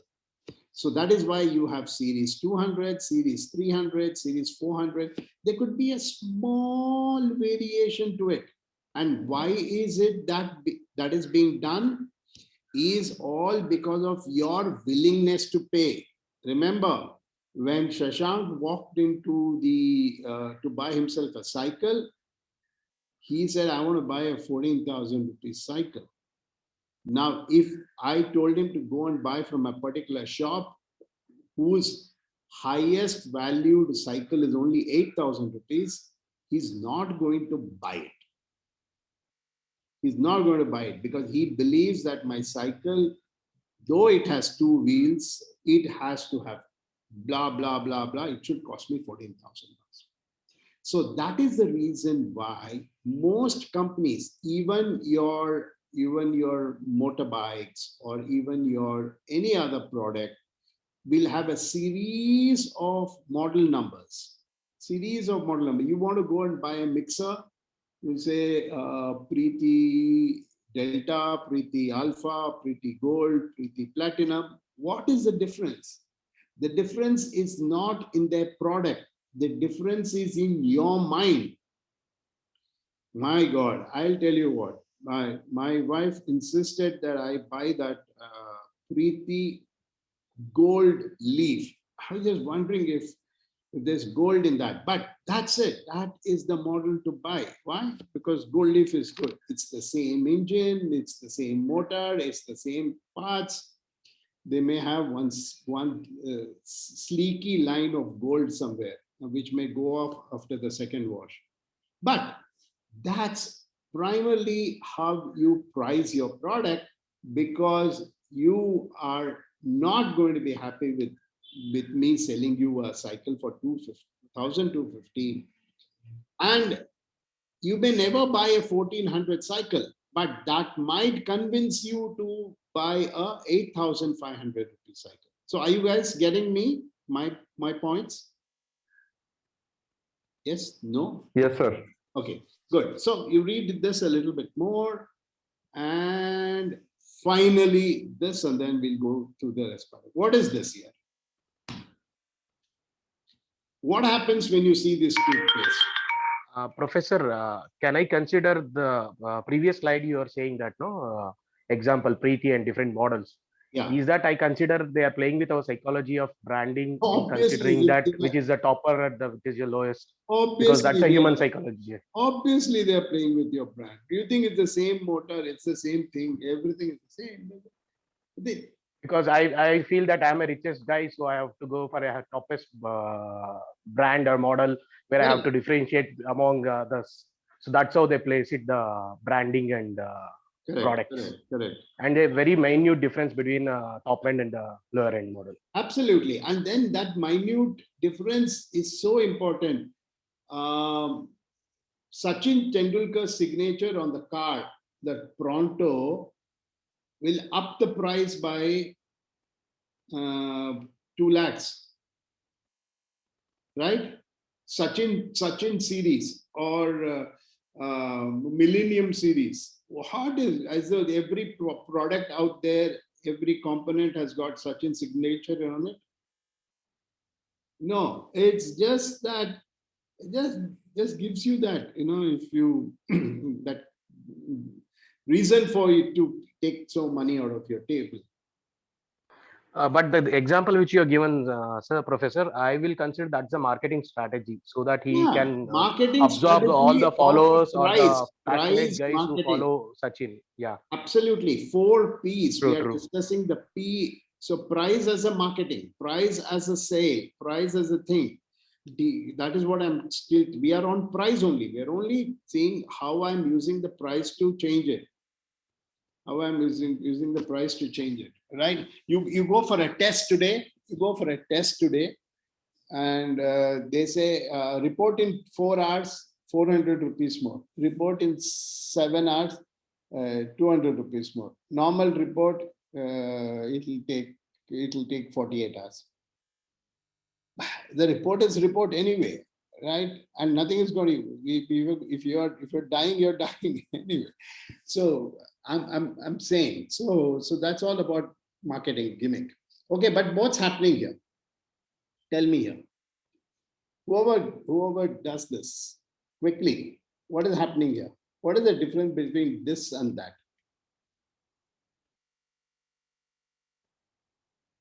What is the difference between this and this? Pricing versus quantity, how you will strategize it, like smaller. No. Sir, long lasting volume. Sir, I would like to put it across. This is in the way that you're trying to push what I can say product. It's a quantity based business. I would say it is a long lasting product. Okay. Last long. Okay. We all brushed our teeth this morning. I mean, what a question to ask. First one, we have got the volume more. For the second, what is that? For the first one, for the toothpaste, we have got the volume more, which says that we have got extra large or something like that. For the second one, we have got the quantity more. Okay, now who's this?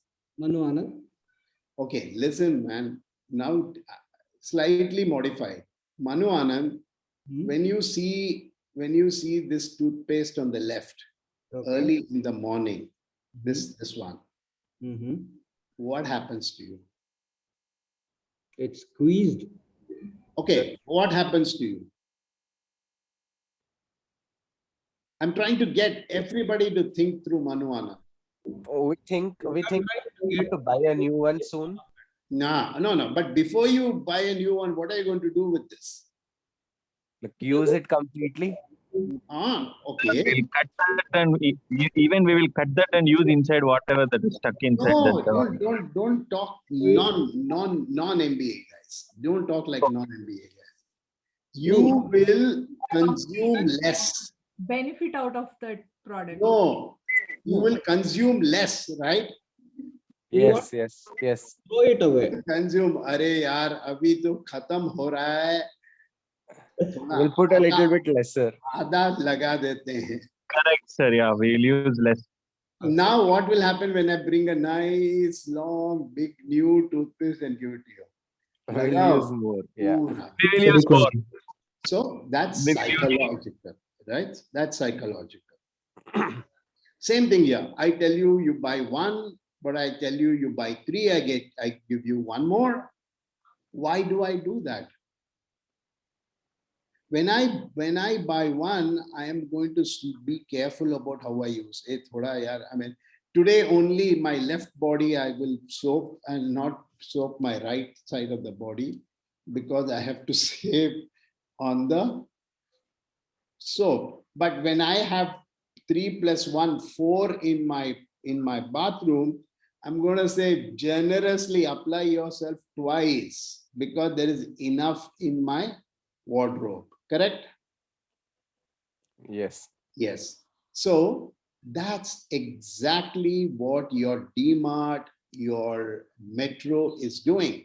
They are telling you that the quantity as a sale makes it possible for them to look at look at this price. The 4 packs, I'm just going to quickly turn down the, where is it? Yeah. So the point is that when you buy in larger quantities, you will consume in larger quantities.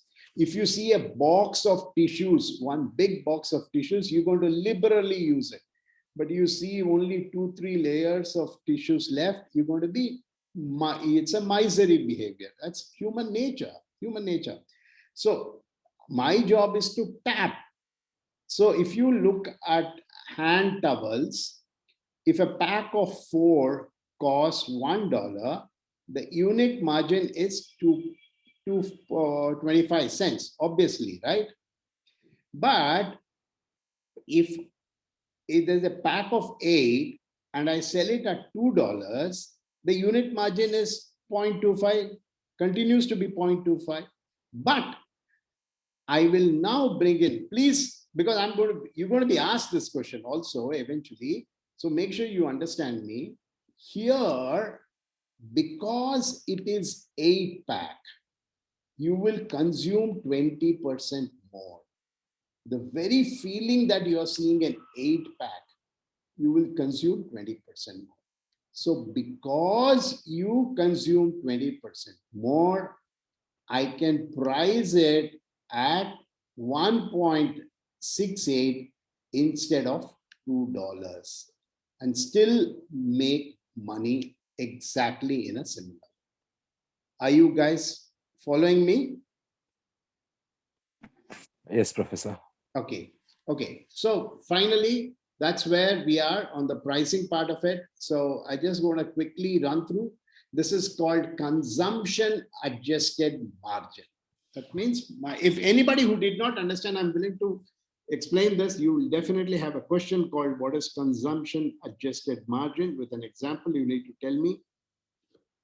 My job is to explain it to you multiple times. So if you haven't understood, I can explain one more time. Sir, I did not understand this well. Can you please? Sir, can you repeat again, sir? Yeah, yes, please. Okay. Okay, let's take the case of the same thing. Let's take the case of a box of chocolates. Let's take a case of box of chocolates. Now, when you see, first, I want to explain to you what happens to your mind. Then I will use your mind behavior for my benefit. So when you see a box of chocolates, you're going to start eating them, obviously. But as the quantity on the chocolate box reduces, you will eat less often, correct? No, not today, tomorrow I'll eat. But if there was a huge box of chocolates, like instead of a quarter kilo of chocolates, I gave you a half a kilo of chocolates, obviously you will continue to eat them more often because you're not worried that the consumption, it is going down. If that is true, you will only start worrying when last 10 are there. In either case, you're going to worry when the last 10 are there, whether it's a half packet or a 1 kilo packet. So now what I'm saying, that is why the Kellogg's 1 kilo price is not exactly the cost of 2 half kilos, or the Ariel 1 kg packet, or the Ariel not 1 kg, the Ariel 5 kg packet is not 5 times the cost of 1 kg packet, but it could be 3.5 times, or it could be 4 times. Why? The reason is, once you see a higher quantity in your house, you will start consuming more. Now, as an example, I am telling you that you consume 20% more. You consume 20% more. So because you consume 20% more, it is possible for me to factor that 20% in my, because you will come back to me earlier. You will come back to me earlier. You actually, contrary to what you think, it is better for you to buy 1 kg soap every month because you will be more judicious. But if you buy a 5 kg soap packet, it will not last you 5 months. It will last you only 4.5 months because you are more generous with your own self. So with that behavior, it is possible for me to price it not at exactly 2, like 4 being 1 and 8 being 2. It is possible for me to price it at 1.68, make like I'm giving you a 32% margin. So imagine 32% off is going Professor, to, yes. is this the only reason why I price less for a 2 kg when compared with the 1 kg? Because some other aspects also involve in this, like a marketing aspect. So the amount of money which I'm spending to market of 1 kg of product, I'm spending the same amount for 2 kg of product. So will that not be... True, absolutely, absolutely. But our price, our discussion today is on price. Yeah. Our discussion today is on price. Lots of things happen. Buy a bigger box, I save on container size. By bigger box, I save on distribution cost. By bigger box, I do. All that is understood. But today, we are only looking at how pricing the product is done because of the human behavior nature. Okay. So for this concept, only this concept. Yeah. So of course, it's a combination of things. So now I can even price it at 1.6 and not 1.68 because my cost of carton size has reduced now. Yeah. So my cost of shelf space has reduced. My cost of transportation has reduced. Yeah, all that come in. But if I did not begin with 1.68 by understanding the human nature, I wouldn't have even been able to go there, right? Okay. I tell you, we have ours is a very, very small office. Ours is a very, very small office. We have no more than 5-6 people in our office, in the India office, that is. And I went to this metro to buy those, what is called L-fold tissues. You know, you wipe your hands after you use the washroom. Yeah. Yes. The minimum quantity that I had to buy, for your information, it's the 5th year in my office that the same stock is continuing. So it's because the quantity is so high and the consumption is so low that it really makes no sense. But when there's a consumption high, people start appreciating the market. Okay. So finally, if you guys are done with this, let's go through this small thing quickly and consider our conversation today closed. Professor, how you will actually came to that particular amount of 1.68? Any strategy? Yeah. See here. 4 packs cost 25, right? $1 each. Yeah. $1. So cost per packet is how much? Yeah, 25 cents. 4, $1. So 8, there is 1.2. What is this 1.2? They were showing actually $2, right, in the earlier. No, 1.2 is the raise in consumption. Because it is 1.2, you start consuming more. The cost per price, I'm saying. See here, this is also 0.25, no unit margin. Yeah. This is unit margin. Both are same, right? But the 20% they might have come across only after having few sales, right? It's Yeah, of course, after doing that research. So the unit 2.5 becomes 0.3 because you are going to consume more, because you're going to consume 20% more, the unit cost becomes 0.25 into 1.2, and hence it becomes 3. And so when you divide it, it becomes, the cost per pack becomes 2.1 instead of 2.5, and hence 8 becomes 1.68. Not understood, or still need an explanation? No, it's clear, sir. Understood. Understood, right? Look at this carefully, you will understand. Look at this and look at this. You will understand. Most important thing is you must understand this. What here you must understand. Here consumption raises by 20%. Consumption is raising by 20%. Okay. Sir, so but this that percentage, professor, is known after all the. No. This consumption. This is only my assumption in this example. My example. It may not be 20%. It might be 5%, or it could be 30%. I'm just saying how some.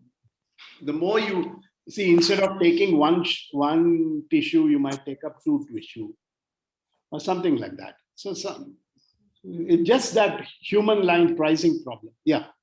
Anybody else? So, sir, so this extra consumption, they'll come to know through customers' feedback only, right? Yeah, So, through customer behavior. Through customer behavior, by understanding customer behavior. If you agree that this is true, if you agree that you will consume more toothpaste when the toothpaste is full, if you agree that you will consume less toothpaste when the toothpaste is almost empty, if you assume that if there is a box of biscuits in your house early in the morning and the box is full, you will take 2 biscuits. But if the box is very low, you will say, I'll not take it, let my son take it. So you will compromise.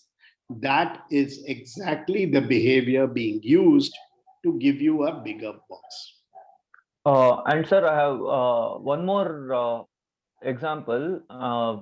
So with this cool drinks, I see 200 ml cool drink which is charged at 20 rupees, and a 2-liter bottle is charged at 60 rupees.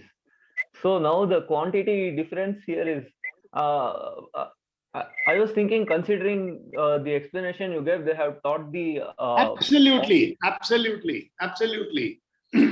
200 ml, you will not even share it with me. So at 2 liters, you will call your neighbor, which means that, trust me, you will go to the shop more often when you buy a 2-liter bottle, and you will go. I'm staying here alone in this house, and when the bottle of water is getting low and low, I'm drinking less. But this morning, I bought myself a 5-liter container. I'm nicely guzzling the bottle. because I'm least worried. There's enough water at home.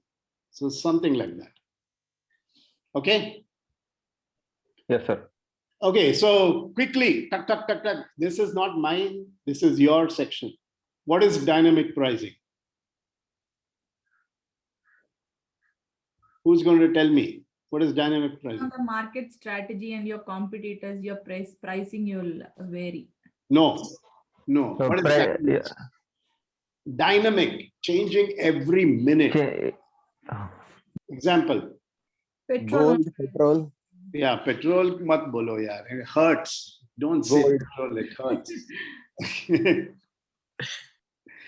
Airline tickets or movie tickets or flight tickets or train tickets. Food products. Supply Food demand. products. Yeah, what is Cab fares. Cab fares, surge, 3x, 4x surge and all that. Happy hours at bar. Correct. What is predatory pricing? Predator means one who attacks. So what is predatory pricing? Just like Geo. Yeah. Why are you doing that? You want to come and capture the prey. Attract market more. Yeah, Geo is slightly different, but it's okay. It's okay. We'll take that as when you want to get to the market. Pay what you want is what? NGO? Regular consumables. Something more utility, like home appliances and. No. Let me tell you one thing. Who's speaking? I have to get. How do I? This is like charitable, like. Maybe. Yeah, charitable is a good example. No, Shad. Charitable is a good example. But let me make that funny for you guys so that you'll never forget it. Now, kisko hum banayenge? Whom will we discuss today? Let's say Bharat. Okay, so it's Bharat now. He's called the plumber home because there's a problem with the tap and the tap is not stopping water. And Bharat is a nice guy. I think Bharat, are you a nice guy? So Bharat is a nice guy. He cares for the environment and all that. So he doesn't want the water to leak, to stop and all that. And then he calls the plumber. Now the plumber comes, looks at it. 1 minute. That's it. Problem solved. He just does something and goes.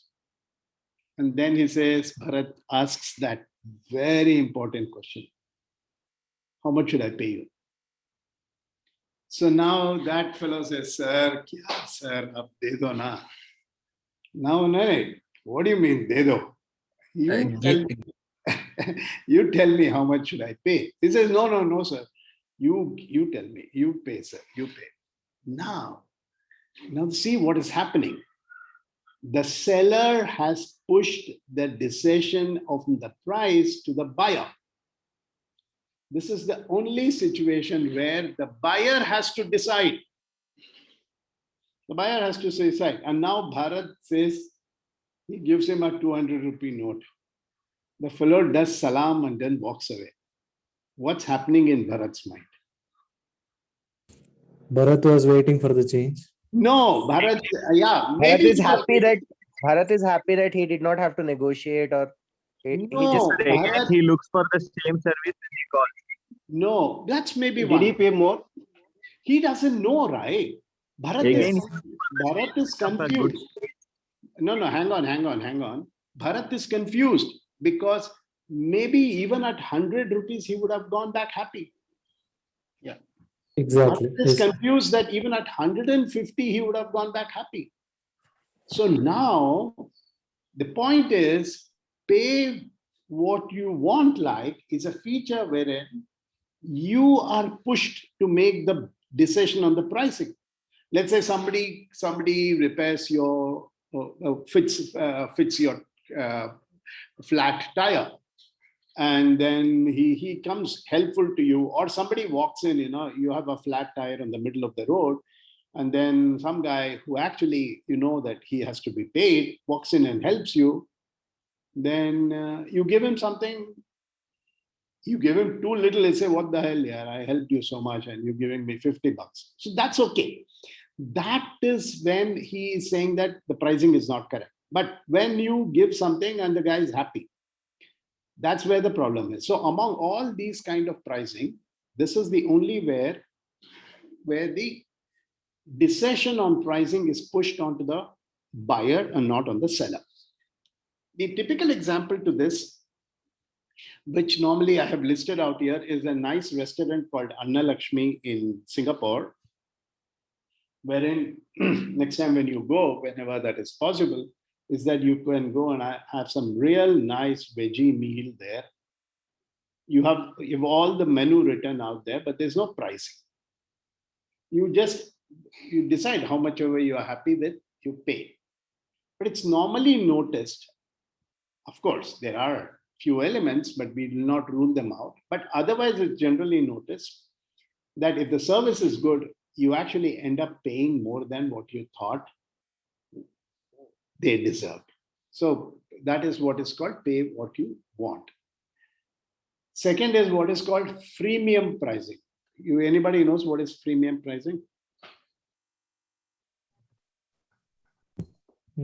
Pricing exactly for how much it. Having first few subscriptions free, and then later they should charge. They will have to pay. No. I'm not gonna agree on this freemium. You guys have to tell me what is freemium. Each one of you have used freemium. Buy 3 get 1, something like that. No. Professor Nagesh here. Something related to the featured phone and the premium group of phones that we use. Apple is the best example. Sorry, Nagendra, I just stepped out. Sir, Nagesh. Yes, tell sir, me. hello, sir. Professor. Premium means, for example, that's the example is Amazon Prime customer. One who gets some benefits when compared to someone. No, okay. Some way you're very close. Freemium is a combination of free plus subscribed thing. Absolutely. Yes, sir. YouTube is a freemium channel. Yeah, YouTube is a freemium channel. You want ads, you will get. There's no content issues. But then if you don't want it without ads, you pay a premium. Or if you look at Evernote, I am an Evernote fan. Anybody uses Evernote here? Have used it before. Used it before, okay. So Evernote, certain features in Evernote are not there for a free customer. But if you get used to the free features of the thing, you will then appreciate why the premium features are there, and then you will be more than willing to pay. So that's the freemium part. But what is bundled pricing? A pack of something. Exactly what we discussed before this, like a pack of 8, pack of 10. Yeah. Like say that again. More quantity, less pricing. No. Bundled means that if you go to Mac, if you go to Mac, they'll give you, sir, why don't you have a family? What is that? A delight pack, which will include 1 burger, 1 fry, and 1 coffee, and 1 ice cream, or something like that. And this is one. Wholesale price, you can say, right, sir? No, it's not wholesale price. Like how we get in mobile recharging these days. No. Bundle like a combo offer. Combo pricing. Yeah, it's combo pricing, but you must understand why that is important. I'll explain to you. It's because the individual breakup is not given to you. The individual breakup is not given to you. I'm not giving you the price of a burger. I'm not giving you the price of the French fries. I'm not giving you the price of the coffee. I'm just telling you that for this 320 rupees, you will get coffee, burger, French fries, ice cream, and blah, blah, blah, blah, blah. So you don't have a way of comparing my pricing with somebody else's pricing, because it's a bundled service. How do you do it? Okay, sir. I'm going to throw in all of this for you. There's no. You please come have dinner in our place. Dinner includes two free drinks, one ice cream, one non-veg stuff, and all this stuff. It'll cost you $4.99. But is $4.99 cheaper than the other fellow who said 300 plus drinks extra or something like that? That's very high. The bundled pricing becomes effective in a B2B situation, because I was trying to give you too many B2C examples, wherein when you are being compared vis-a-vis another competitor and his pricing, you want to offer certain key features of your product which are included, and hence the pricing is very difficult for them to make out, because they come to you because you have certain key features. Let's say you're an accounting firm. Let's say you're an IT accounting firm. So you say that, sir, we are an accounting firm. Okay, don't compare us with another accounting firm, because we not only provide you accounting services, we also provide you complete IT services. We also provide you import-export clearances. We also provide you with a small amount of up to 20 people HR services. So all of this, sir, costs $10,000 for you per month. So now you don't know how much is accounting cost. You don't know how much is HR resources cost. You don't know what is freight management cost. But Ramesh, it's okay. That's fine. But tell me, how much is the freight management cost? Sir, we don't really split it up like that, sir. For companies like you, we give you one complete bundled pricing, sir. We do everything. So now you cannot even compare me with somebody else to make a decision. You have to compare me with 5 guys and say HR services company, IT services company, export-import company, add all of them together and then give this. But for me, it doesn't work like that. It's because I'm going to deploy only 2 people in your organization, assuming so, whereas they have to deploy, each has to deploy 1, which is 5 people. But my 2 people will do your work, because it's not all the time that work is. So bundled pricing is very, very good when you understand what is the customer's problems. What is the customer's problems? So, you then get into the customer with a pricing that the customer is not able to split and find out what are the components of the pricing. Right? I hope you guys get it. Yes, 1 yes. Yes, sir. Yeah, okay. Yes, sir. Hang on. Yes, sir, that's clear. Okay, yeah. Hey, Chetan, I'm going to call you back. Okay, yeah. Are you, anybody wanted to ask a question? Okay, good, no problem. So what is psychological pricing?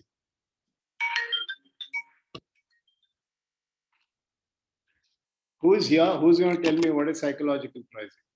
We just discussed earlier, Professor, regarding that bikes, few Just variants. about the mixer grinders you have discussed it, right, sir? It is Okay. pricing. Yeah. Fair enough. Absolutely. Good. So to say that I have all these pricings, but you know what? If I'm very smart, I'll have 2 numbers of this. I'll have 3 numbers of this. I'll have 5 numbers of this. I'll have 50 numbers of this in my stock. And I may have 1 number of this.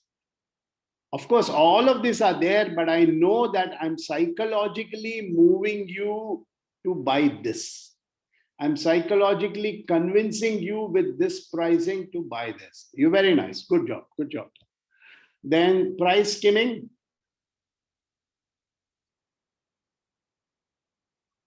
It's like reducing price. Reducing the price. Yeah, you don't know skimmed milk, you get all the fat. So you don't know what is the best price. So nobody's buying at this price. So slowly keep reducing. All the girls out there, they do reverse price skimming when they go shopping. They ask the guy says $500 and they'll say 200. The guy says, oh ma'am, impossible. So they go to the next store and say 250. And some point parity is met. So similarly, the price, the seller also skims the price to get there. Economy pricing, you know what it is, right? Economy pricing, you pay economy, you don't see the professor's face, but if you pay premium pricing, you get to see the professor's face. As simple as that, right? Can that be an example? I don't know. Yes. Yeah. Okay, good. So so that's economy pricing. And there's a penetrative pricing is when you want to enter into a new market. You're not very sure how to get into this market. But this market is so important for you. You're willing to do anything to get in there. That's how Uber did. That's what Ola did. Got into it, and once they got in, they will up the pricing, right? So that's it. Premium pricing, of course, with this premium, it gives you greater facilities, but the service as such is almost the same. So 12:13, good time to stop. I actually had planned up one more thing. I had planned up one more thing, but looks like may not be able to do that. Stop share. But just at least introduce you to that subject, and then I'll just introduce you to that subject for today and then get there. Okay. So I'm assuming that you guys have understood pricing, so I just close that. So this is very important. What's the reason why I'm here? What is my motive? My motive is profit as an organization, no doubt about it. And I can only grow. Growth is the only thing that my company should do all the time. Growth is important for survival. And how can I grow? I can grow by entering into new markets. I can grow by entering with new products. I can grow with a lot of things. But many a time in our lives, we grow at the cost of our competitor, or our market shares have collapsed because the competitor is smarter than us. So all the time, it's all about market share. There are only X number of people available in this thing. So should I buy this? Should I buy that? Should it be an LG? Should it be a Samsung? So it's always out there. The fight is going on, pertinent all the time. So sometimes you will notice that if there are markets where the companies hold very dearly, no way will Bikaji, what is that? Bikaji, huh? Bikaji is the name of that snacky fellow, correct? Bikaner. Bikaner. Nowhere will Bikaner allow the MTR snack foods to enter into Western UP. No way will Mayas allow Bikaner to enter into the, let's say, Mysore market. If they enter, they'll do something very hard, very tough, very challenging. So I'll have to take this call. Give me 1 minute. Huh? Just give me 1 minute.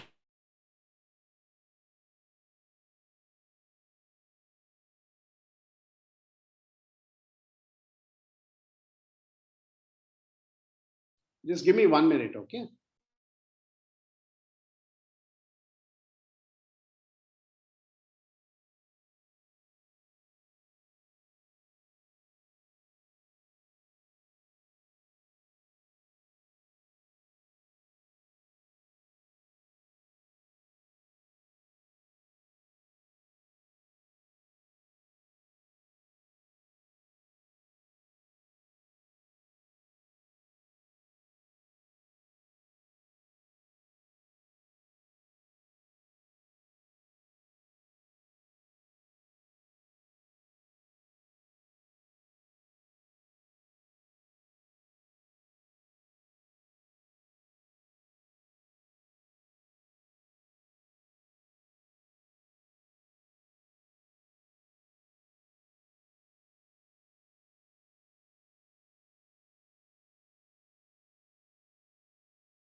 Okay, sorry guys.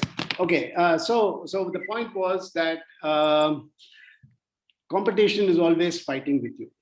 Sir, nowadays a new company has entered the snack market. That is Balaji Wafers. So Yes. whatever that we are learning till now, so all the strategies they are being used, they have been using it, sir.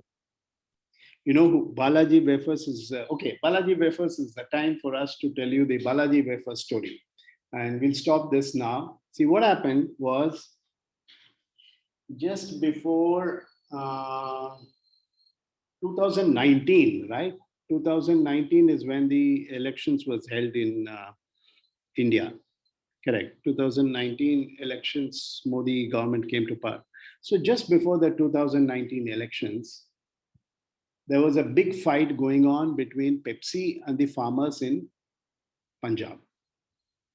Now, a very unique problem. I'll explain to you what the thing is about. Pepsi has come into an agreement with the farmers in Punjab and other places, of course, not just Punjab and all that places, saying that you will grow potatoes for me. Where are these potatoes used? Answer? They are used in the In making Lays chips, specifically Lays chips. Okay. So they said, okay, good. So the agreement was that only you should give it to me. You should not give it to anybody else. And all that is produced is give it to me, because Pepsi has done a lot of R&D, a lot of development, and all those things. And truly, if you take a moment out to see it, the Pepsi chips are really nice and sweet. Of course, that's very similar to Balaji, incidentally, but that's not the point. So the thing is, or rather, that is the point. So it was all going fine. One fine day, they noticed that this company called Balaji tastes similar, same kind of a taste, and wow, and it's probably, I don't know, you need to tell me what their pricing is. I'm not much of a chips guy. So their pricing, maybe I assume, is lower. So what the Pepsi guys found out was these couple of farmers were not only sharing, were not just giving it back to Pepsi, but they were also sharing some of the produce or maybe the seeds with the other farmers, who were then selling it to Balaji. And now Pepsi said, "This is unfair. You guys have violated a long agreement. We are really going to drag you to court. We're going to make your life miserable. Didn't you see this contract that was signed all in English? And we're going to drag you to court." Now the argument from the Punjab and Haryana farmers were, how can we do? I mean, the whole definition of cross-pollination or co-pollination, whatever, is it that if I sow my seeds here, my neighbor's farm also benefits, because that is the whole nature of how it happens.